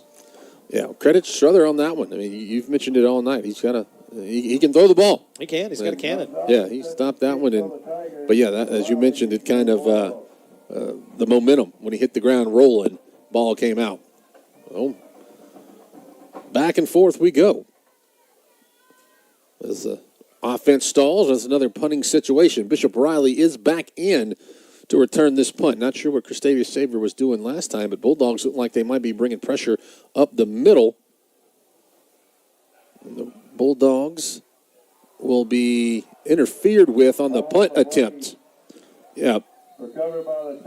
Bishop Riley was hit as he went to get the ball, so that's going to be your kick-catch interference. And it was a no-doubter. It was clear contact to Riley. Bulldogs are a little bit fortunate they didn't get a penalty on running into the kicker down there. It wasn't roughing, but somebody bumped. Kicking team number 9, 15-yard penalty. Automatic first down. Yeah, so it was a 15-yard penalty. Yeah, someone bumped into Gonzalez, just barely touched him. I mean, he did the flop to try to get the call, but sometimes the officials will call that, sometimes they won't. But they were both looking right at him. But so nobody, like I said, nobody was anything egregious, but just kind of struck him as they were trying to get to that ball. Yeah, as each year goes on, it seems like the officials buy into the flop less and less each season. So the penalty will put the ball at the 40-yard line of COAHOMA for this Holmes offense to try to get on the board. It's going to be a keeper all the way for the Bulldogs. Chase Richardson runs it around the right side. He'll get about 5 yards. So Bulldogs find a little something that they like off that speed keep, I should say. Yeah, first designed quarterback run we've seen all night, I believe. And COAHOMA has another player down right around the 35-yard line, dealing with some cramps. Yeah. So this Bulldog offense just trying to get on the board. You know, last week didn't score any in the second half. They had the one offensive touchdown right before the end of the first half. And, the Dogs have had a couple of drives that got great field position deep into COAHOMA territory and just unable to capitalize on either opportunity. So the injured COAHOMA player, we listed as Mario Wilborn. He'll get up and slowly walk off the field. Didn't see who they replaced him with. But as it is, Bulldogs are waiting, and Wilburn will take a long route to the sideline. Was walking straight and then took an angle. So Richardson claps for the ball. There'll be a little swing pass out of the backfield to Jacarius Williams, who catches it, cuts it up. Crosses the 30. Will have enough for the Hammond Motor first down. 6-yard pickup for the Bulldogs. And credit Tristan Purnell. Great block in the open field to really spring that play and get the full first down for the Bulldogs. So clock does not stop anymore in college on a first down. So keeps rolling here.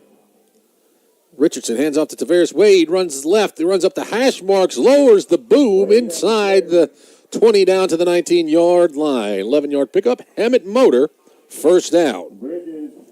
Yeah, Wade having a coming out party here tonight in Goodman. Bulldogs go quickly here. Another handoff to Wade right up the middle. He is going to take it all the way in for a touchdown. 19-yard score for Tavares Wade, his first rushing touchdown of the season, and the Bulldogs extend their lead. Yeah, 2 great runs there for Wade. Just did a great job of exploiting the middle of that defense. The defense beginning to bring pressure from the outside, trying to contain the quarterback, and the Bulldogs just exploited up the middle. How wide open was that running around to the left? Kicked by Andrew Merrill, splits the uprights. Good. Bulldogs with a 34-23 lead, 11:53 to go in the ball game. We'll step aside for a break. You're listening to the Holmes Football Radio Network.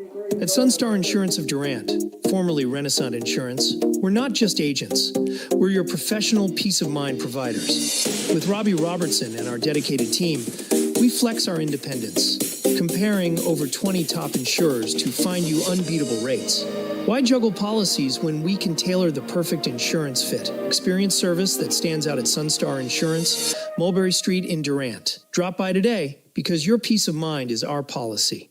Mitchell Metal Products has firmly been established as a familiar name in a constantly changing building industry. A family-owned manufacturer of HVAC sheet metal products, Mitchell Metal provides the customer with the best quality single-wall items, Type B vent products, and custom items on the market. Mitchell Metal, proudly held and family-owned manufacturer since 1924 in Kosciuszko.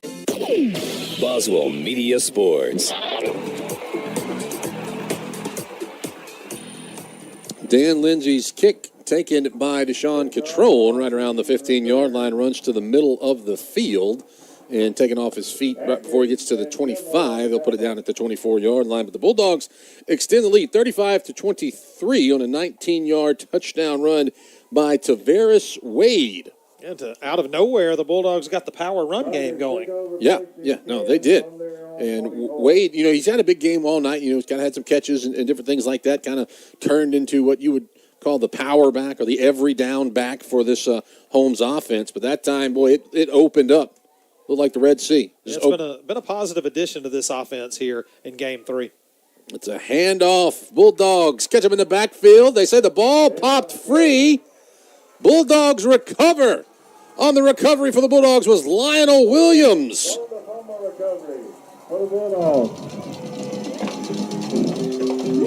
Lionel Williams. Oh, yeah, big turn of events there for Holmes, and maybe a chance to kind of put the foot on the gas right here. From the Tiger, 21. I think if you're the Bulldogs, you've got to be aggressive. You got to take some risk right here, try to make it happen. The red zone has been your weakness, the kind of the kryptonite for this offense. You got to find a way to get back-to-back touchdowns. Oh, Bulldogs will put three receivers to the right. Malcolm Boykin, Caden Berger, B.J. Johnson. They're going to throw out little screen to Boykin. Breaks the tackle, cuts back into the middle of the field, pulling defenders down inside the 10. It's down at the 5-yard line. Actually, maybe even inside the 5-yard line. Yeah, nice first down play by the Dogs to get that well inside the 10. As you said, down around the 5-yard line, and a big opportunity here for the Bulldogs to really stretch this lead out early in the fourth. They say 6-yard line is where he got down to. So Hammett Motor first down. I'll take it. Yeah, first down and goal for the Holmes Bulldogs. And I think I thought Wade was in there. No, but it's going to go back to K.J. Miller. This time Berger lines up to the left. Also lined up to the left is Ray Hardy as a receiver. Going to be a fake now. Richardson's going to throw. Catch made, falling down in the end zone. B.J. Johnson on the slant route. His second touchdown of the season. Bulldogs do put their foot on the gas. Bulldogs eclipse the 40-point mark here in this ballgame. What a well-timed throw. What a great catch in the end zone and a great route as well. Just a good job of converting there in an area where you've had struggles all year. Nice to see the Bulldogs be able to put back-to-back drives together and come away with 2 touchdowns. We'll await the kick of Andrew Merrill out of the hold of Charlie Fair. That one is well up and good and through. Bulldogs lead at 42-23 with 10:56 to go here in the ballgame. We'll step aside for a break. You're listening to the Holmes Football Radio Network. In the legal jungle, experience and personal attention are your best allies. Meet Al Chaddock, attorney at law, navigating the courts with direct one-on-one consultations. No middlemen, just you and Al, tackling your legal battles together. Ready for a winning strategy? Call Al Chaddock's law office at 662-289-2242 today. Your legal eagle is waiting. Feed, seed, clothing, decor, the everything you need store. Atala County Co-op. Atala County Co-op. Why drive when you can get some boots for a better price at the Atala County Co-op? Dan Post, Ariat, and Laredo. And while you're there, save big time with jeans and shirts by Carhartt, Ariat, and Wrangler. Feed, seed, clothing, decor, the everything you need store. Atala County Co-op. Atala County Co-op. Boswell Media Sports. Bulldogs with a 42-23 lead. Kick goes out of bounds on the ensuing kickoff. So free kick out of bounds will put the ball at the 35-yard line. But the Bulldogs took advantage of a fumble, and it was a 6-yard touchdown pass from Chase Richardson to B.J. Johnson. Now we arrived at this 42-23 score. So after struggling for the third quarter, Bulldogs able to find some offense. Strother going to roll to his right. That ball is caught, I think, along the far sideline. Yeah. It is going to be caught by Nick Taylor right along the far sideline. I will say he stayed in bounds. And that was good coverage by the Bulldogs. I'm trying to get the number there. P.J. Pace. Okay, so Pace nearly came up with an interception. But that was just a throw where Strother threw it, and, Davis makes the catch falling, or Taylor makes the catch falling out of bounds. And Strother put a little heat on that throw. Well, second down, 5 yards to go. Strother going to come to the near side this time. That is almost picked off by Xavier. Did they catch it on a tip drill? We're having a discussion with the officials. If it was a catch, it was an impressive. No, okay, ruled incomplete. Incomplete. I thought so. If I was going to say, if that was a catch, that was an impressive catch. He would have had to have made a one-handed catch. It went through two hands. It was Brandon Johnson into the hands of Chris Davis by way of Christavia Xavier. So, I mean, it was like Plinko. Yes, like, the price is right. And as you mentioned, it's good enough that it could have been a catch on the way down, but apparently officials say no catch at all. So 3rd down and 5. Clock stops on the interception. They move a receiver from the left, line him up to the right. Bulldogs showing pressure. It's Bishop Riley coming in. That time it is going to be almost picked off. It was P.J. Pace who knocked it away. P.J. thinking about a pick six. Yeah, I'm not sure how. It was almost like he willed himself into not catching the ball. I thought he didn't have much choice but to come up with an interception. I'm not sure how the Dogs didn't come up with that one. Yeah, P.J. had some... he was not happy with himself. Yeah. Oh, I'll tell you a fun story about P.J. Pace. His name's Jaquavius. He goes by P.J. now that he's here. Went to Kosciuszko. I asked him, his name's Jaquavius Pace, so it's J.P. And I asked him, I said, why didn't you go by P.J.? He said, when I was born, Granddad said we already had a J.P., so I got to go by P.J. I had to reverse. Huh? Yeah. Oh, no, this is a big play here. This is going to be offsides against the Bulldogs. It's going to make it 4th, and I don't know. They might give them the first down here. What's going to happen? So was it short of the 40? Was the ball spotted just inside the 40-yard line? Last time I looked, it was inside the 40. Okay, so it should not be a first down, but this is going to make it 4th and very short. It's going to be close. Bulldogs. Unless I'm wrong and the penalty's going the other way. Oh, one of the Bulldogs gave the false start signal. Okay, but maybe so. But, obviously. I really hope you're correct. It was Purnell. Buck Purnell was given the false start penalty. So we'll turn up the mic and see what the officials say. Snap infraction. Number 54 on the kicking team. Snap infraction. That's a much better result because I was really concerned about how close that was going to be to our first down. It would have been very close. Enough to probably let COAHOMA go for it. Correct. With the 4th and inches there. But now it's going to be 4th down. Yeah, now it's going to be 4th down and 10. Gonzalez around his 20-yard line. Once again, I think that's Bishop Riley. It is Bishop Riley back. He'll get a chance to return this one. Catches it at the 32-yard line. Great move. Will cut it outside. Crosses the 40. Crosses the 50. A flag comes in. We got a little pushing and shoving going on here on the near sideline as the Bulldogs get the return. And it goes well back into COAHOMA territory. But we got to wait and see what the penalty is going to be. There's definitely going to be a penalty on a Bulldog. I hate I was following the ball carrier and not watching all the action back here. Yeah, there was a little pushing and shoving going on. It's a situation where I think you're going to have offsetting penalties, but also you might have a dead ball foul, maybe an ejection coming after this. So, because like when they separated them, then one of them kind of goes back in for more after the flags had already been thrown. So we just got to wait and see. But just one of those things, just way away from the play. I mean, this is on the 40-yard line on the near side. Bishop Riley went out of bounds at the 35 on the far side of the field. Personal foul. Unnecessary roughness. Number 31 on the receiving team. 15 yards from the spot of the foul. First down, Holmes. Okay, it's all against Holmes. So now we didn't see what started the fracas there. But they were both definitely tied up in the return situation there. A couple of unhappy football players. Yeah, and like I said, it's just one of those things where you're way away from the play. You're just tied up, and, motions get to flare it up. And I wish I would have gotten numbers, because credit to another Bulldog who kind of grabbed his teammate and got him out of the situation, if you notice that. Yeah, I'm not quite sure. I thought that was Purnell. It was 20-something. I don't quite make sure who it was. But anyway, puts the ball back at the 27-yard line. It is a give to K.J. Miller, who sidesteps a defender to get a few extra yards across the 30 to the 31. Yeah, some nifty footwork from Miller to make positive yards on first down when there didn't look like there was much there.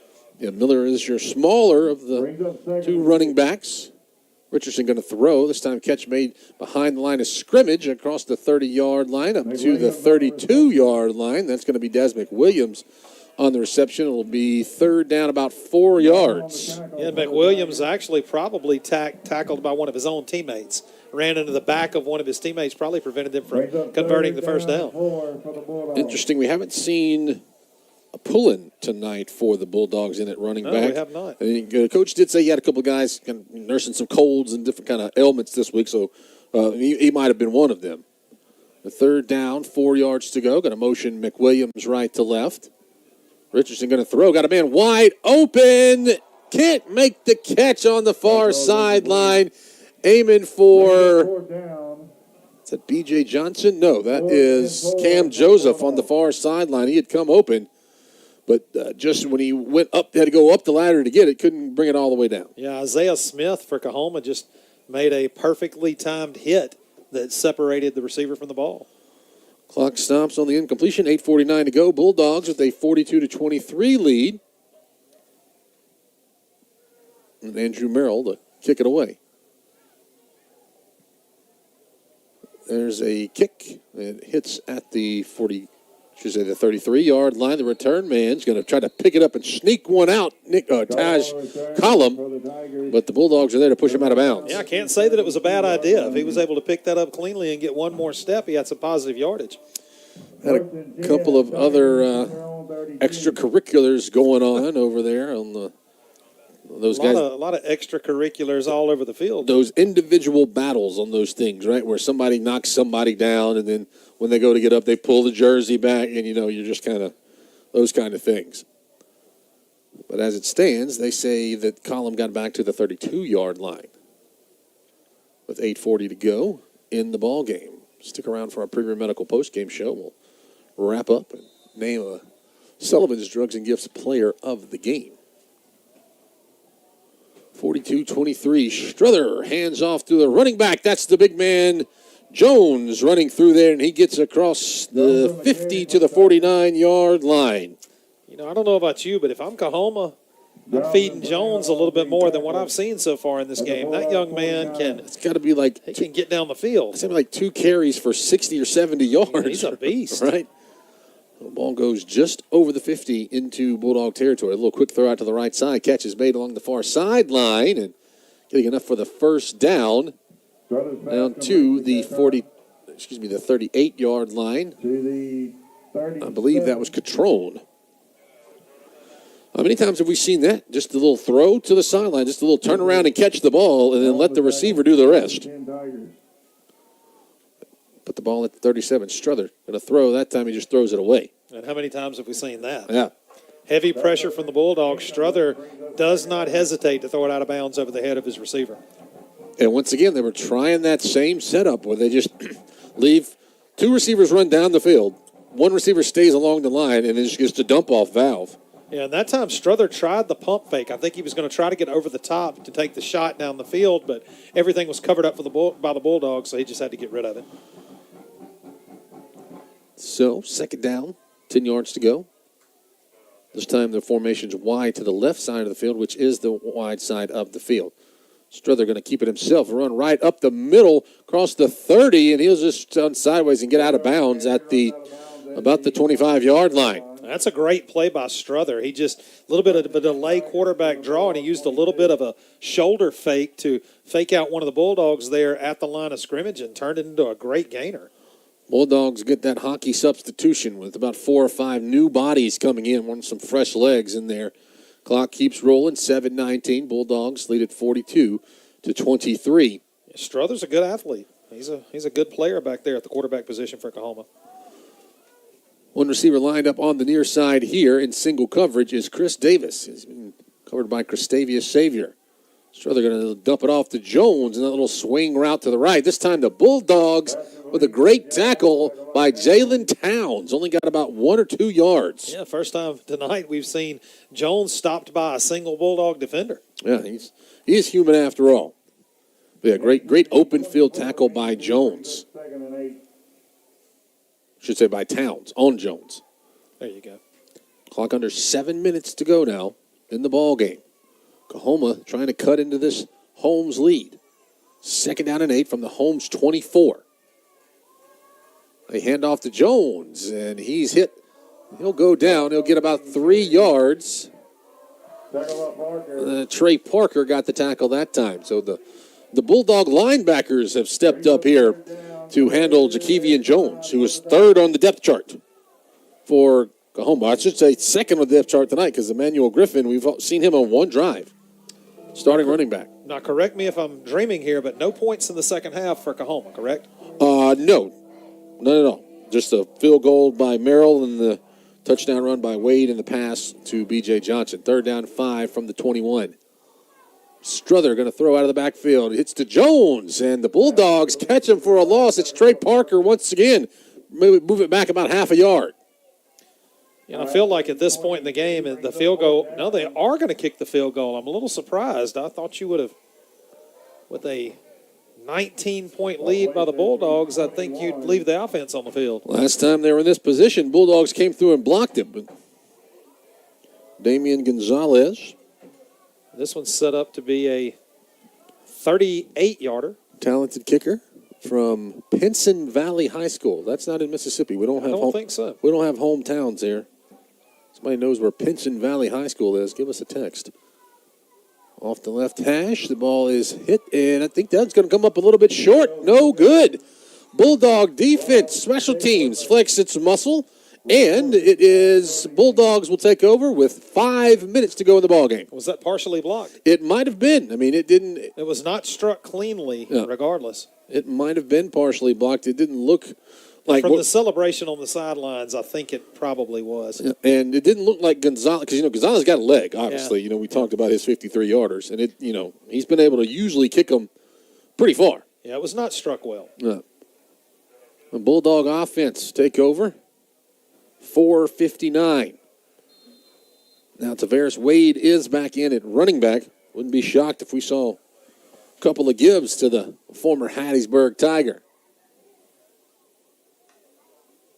They're going to fake it to him. Now Richardson's going to keep it himself. He'll run, go out of bounds at the 21-yard line. Yeah, I think that was a busted play. I don't think the intention was for Richardson to keep that. I'm not sure what went wrong, but that play didn't look like it went as it was intended to go. Yeah, he got a yard. Yeah, I agree. It looked like he was supposed to give it to Wade, and Wade just took off running. But the important thing is, even though he ran out of bounds, the clock keeps rolling. Only stops out of bounds in under 2 minutes. So we'll still have a stoppage with the 2-minute warning. So they will say 2nd down, maybe about 8 yards to go. Richardson, he's going to stop and run. He'll go forward and then lunge to get maybe an extra half yard, but be 3rd down, and they'll say just no gain.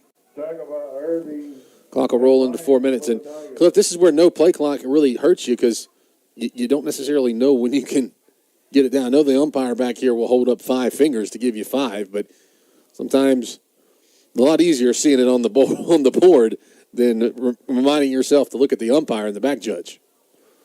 So you don't want to risk running it down to too low and then get the delay of game penalty, especially deep in your own territory. So 3rd down, long ball at the Bulldogs 23.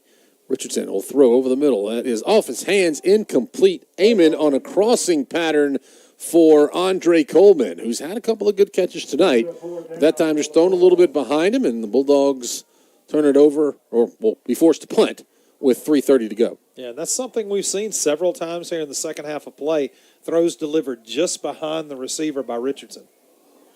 So COAHOMA has not brought any pressure at all on punts. Now, I want you to watch it and see if it happens again this time. They turn and run. If you think now would be the time to dial it up, if you are the Tigers.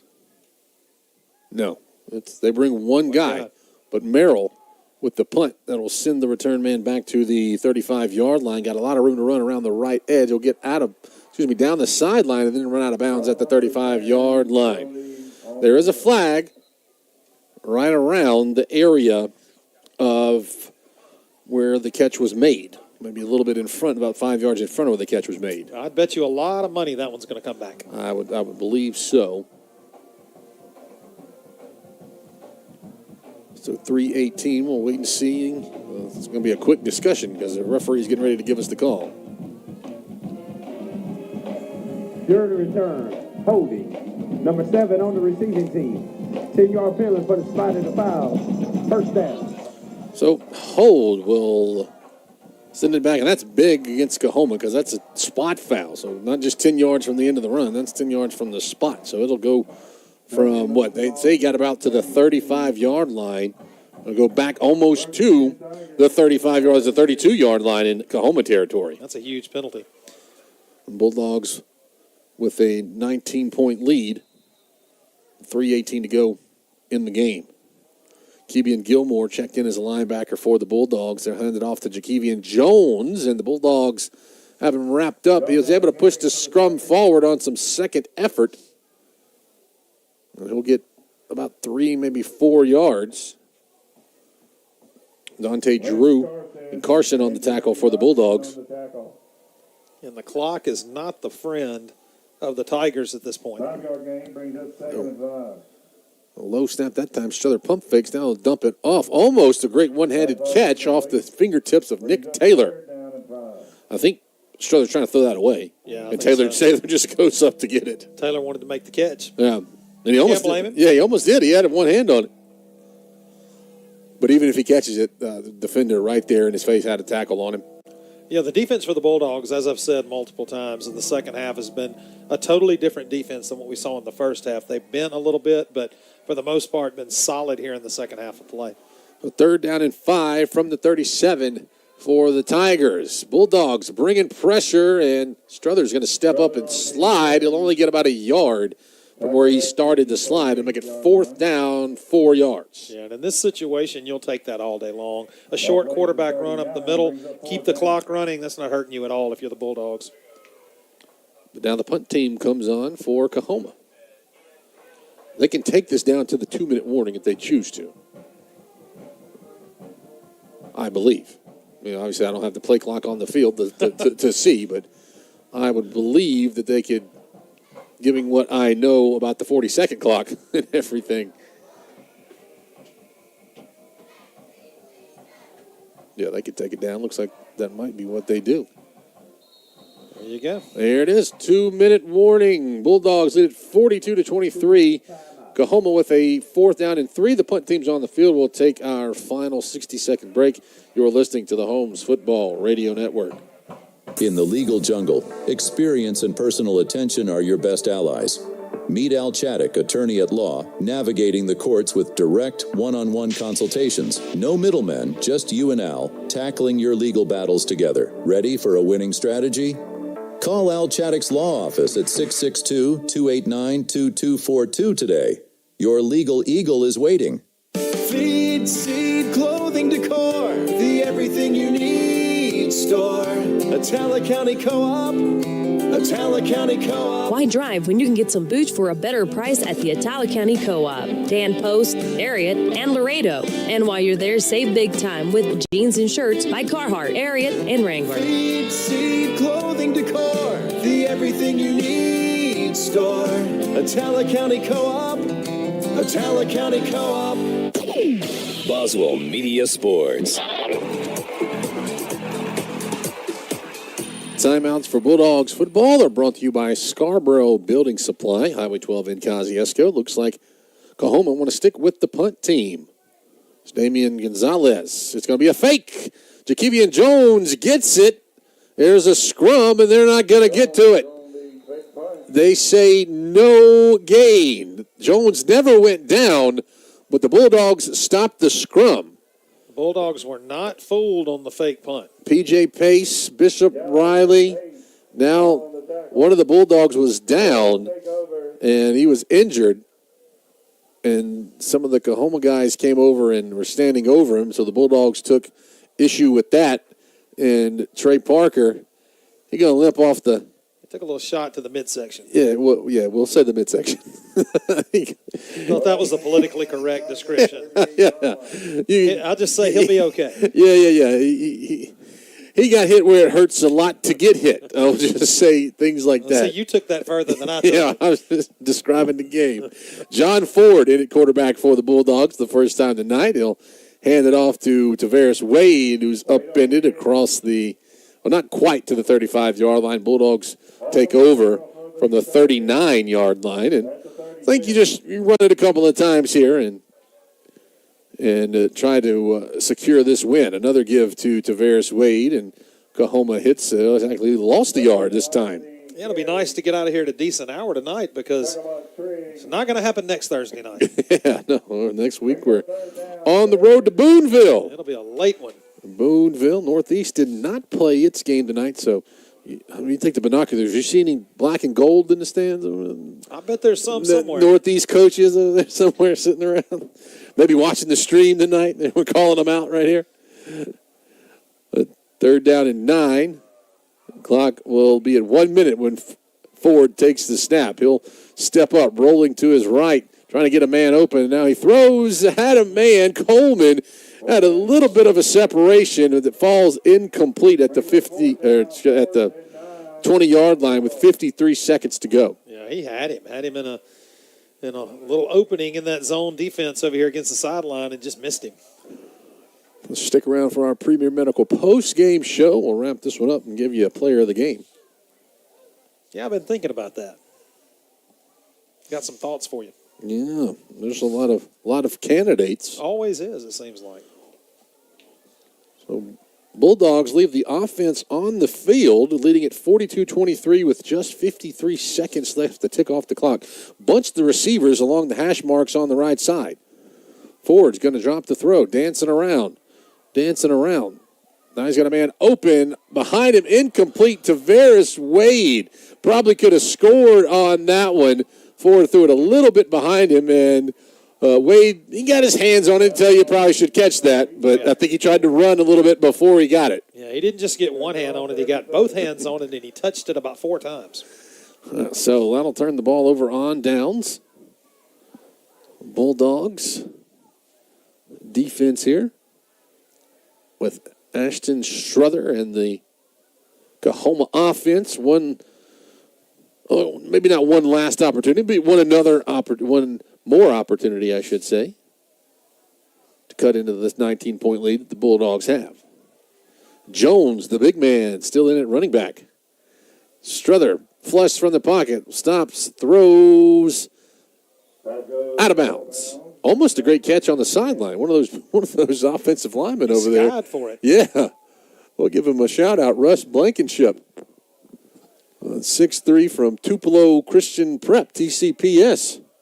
Used all 6'3" to get up there. He almost had the one-handed grab. He might be trying to make that tight end transition. Yeah, flip over to the tight end. 39 seconds to go. The clock stops with the incompletion. They'll motion a man right to left. That's Taj Collum. Struther going to fire. Catch is made at the 39-yard line, cutting back to the middle of the field and going down right there was Brandon Johnson. Kevian Gilmore is on the tackle for Holmes. Just 20 seconds remaining. I imagine COAHOMA might run one more play.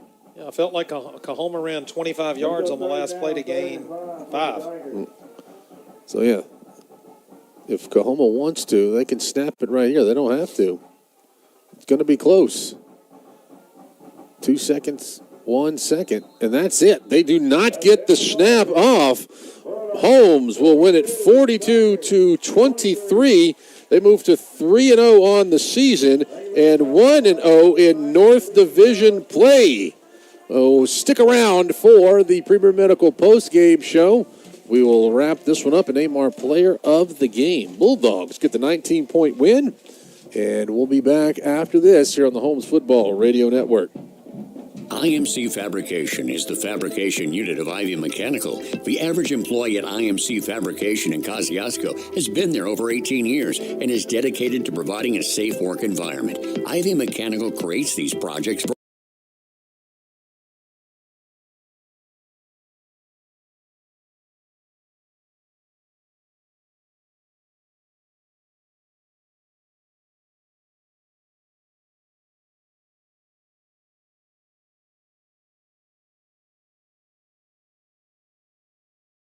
work.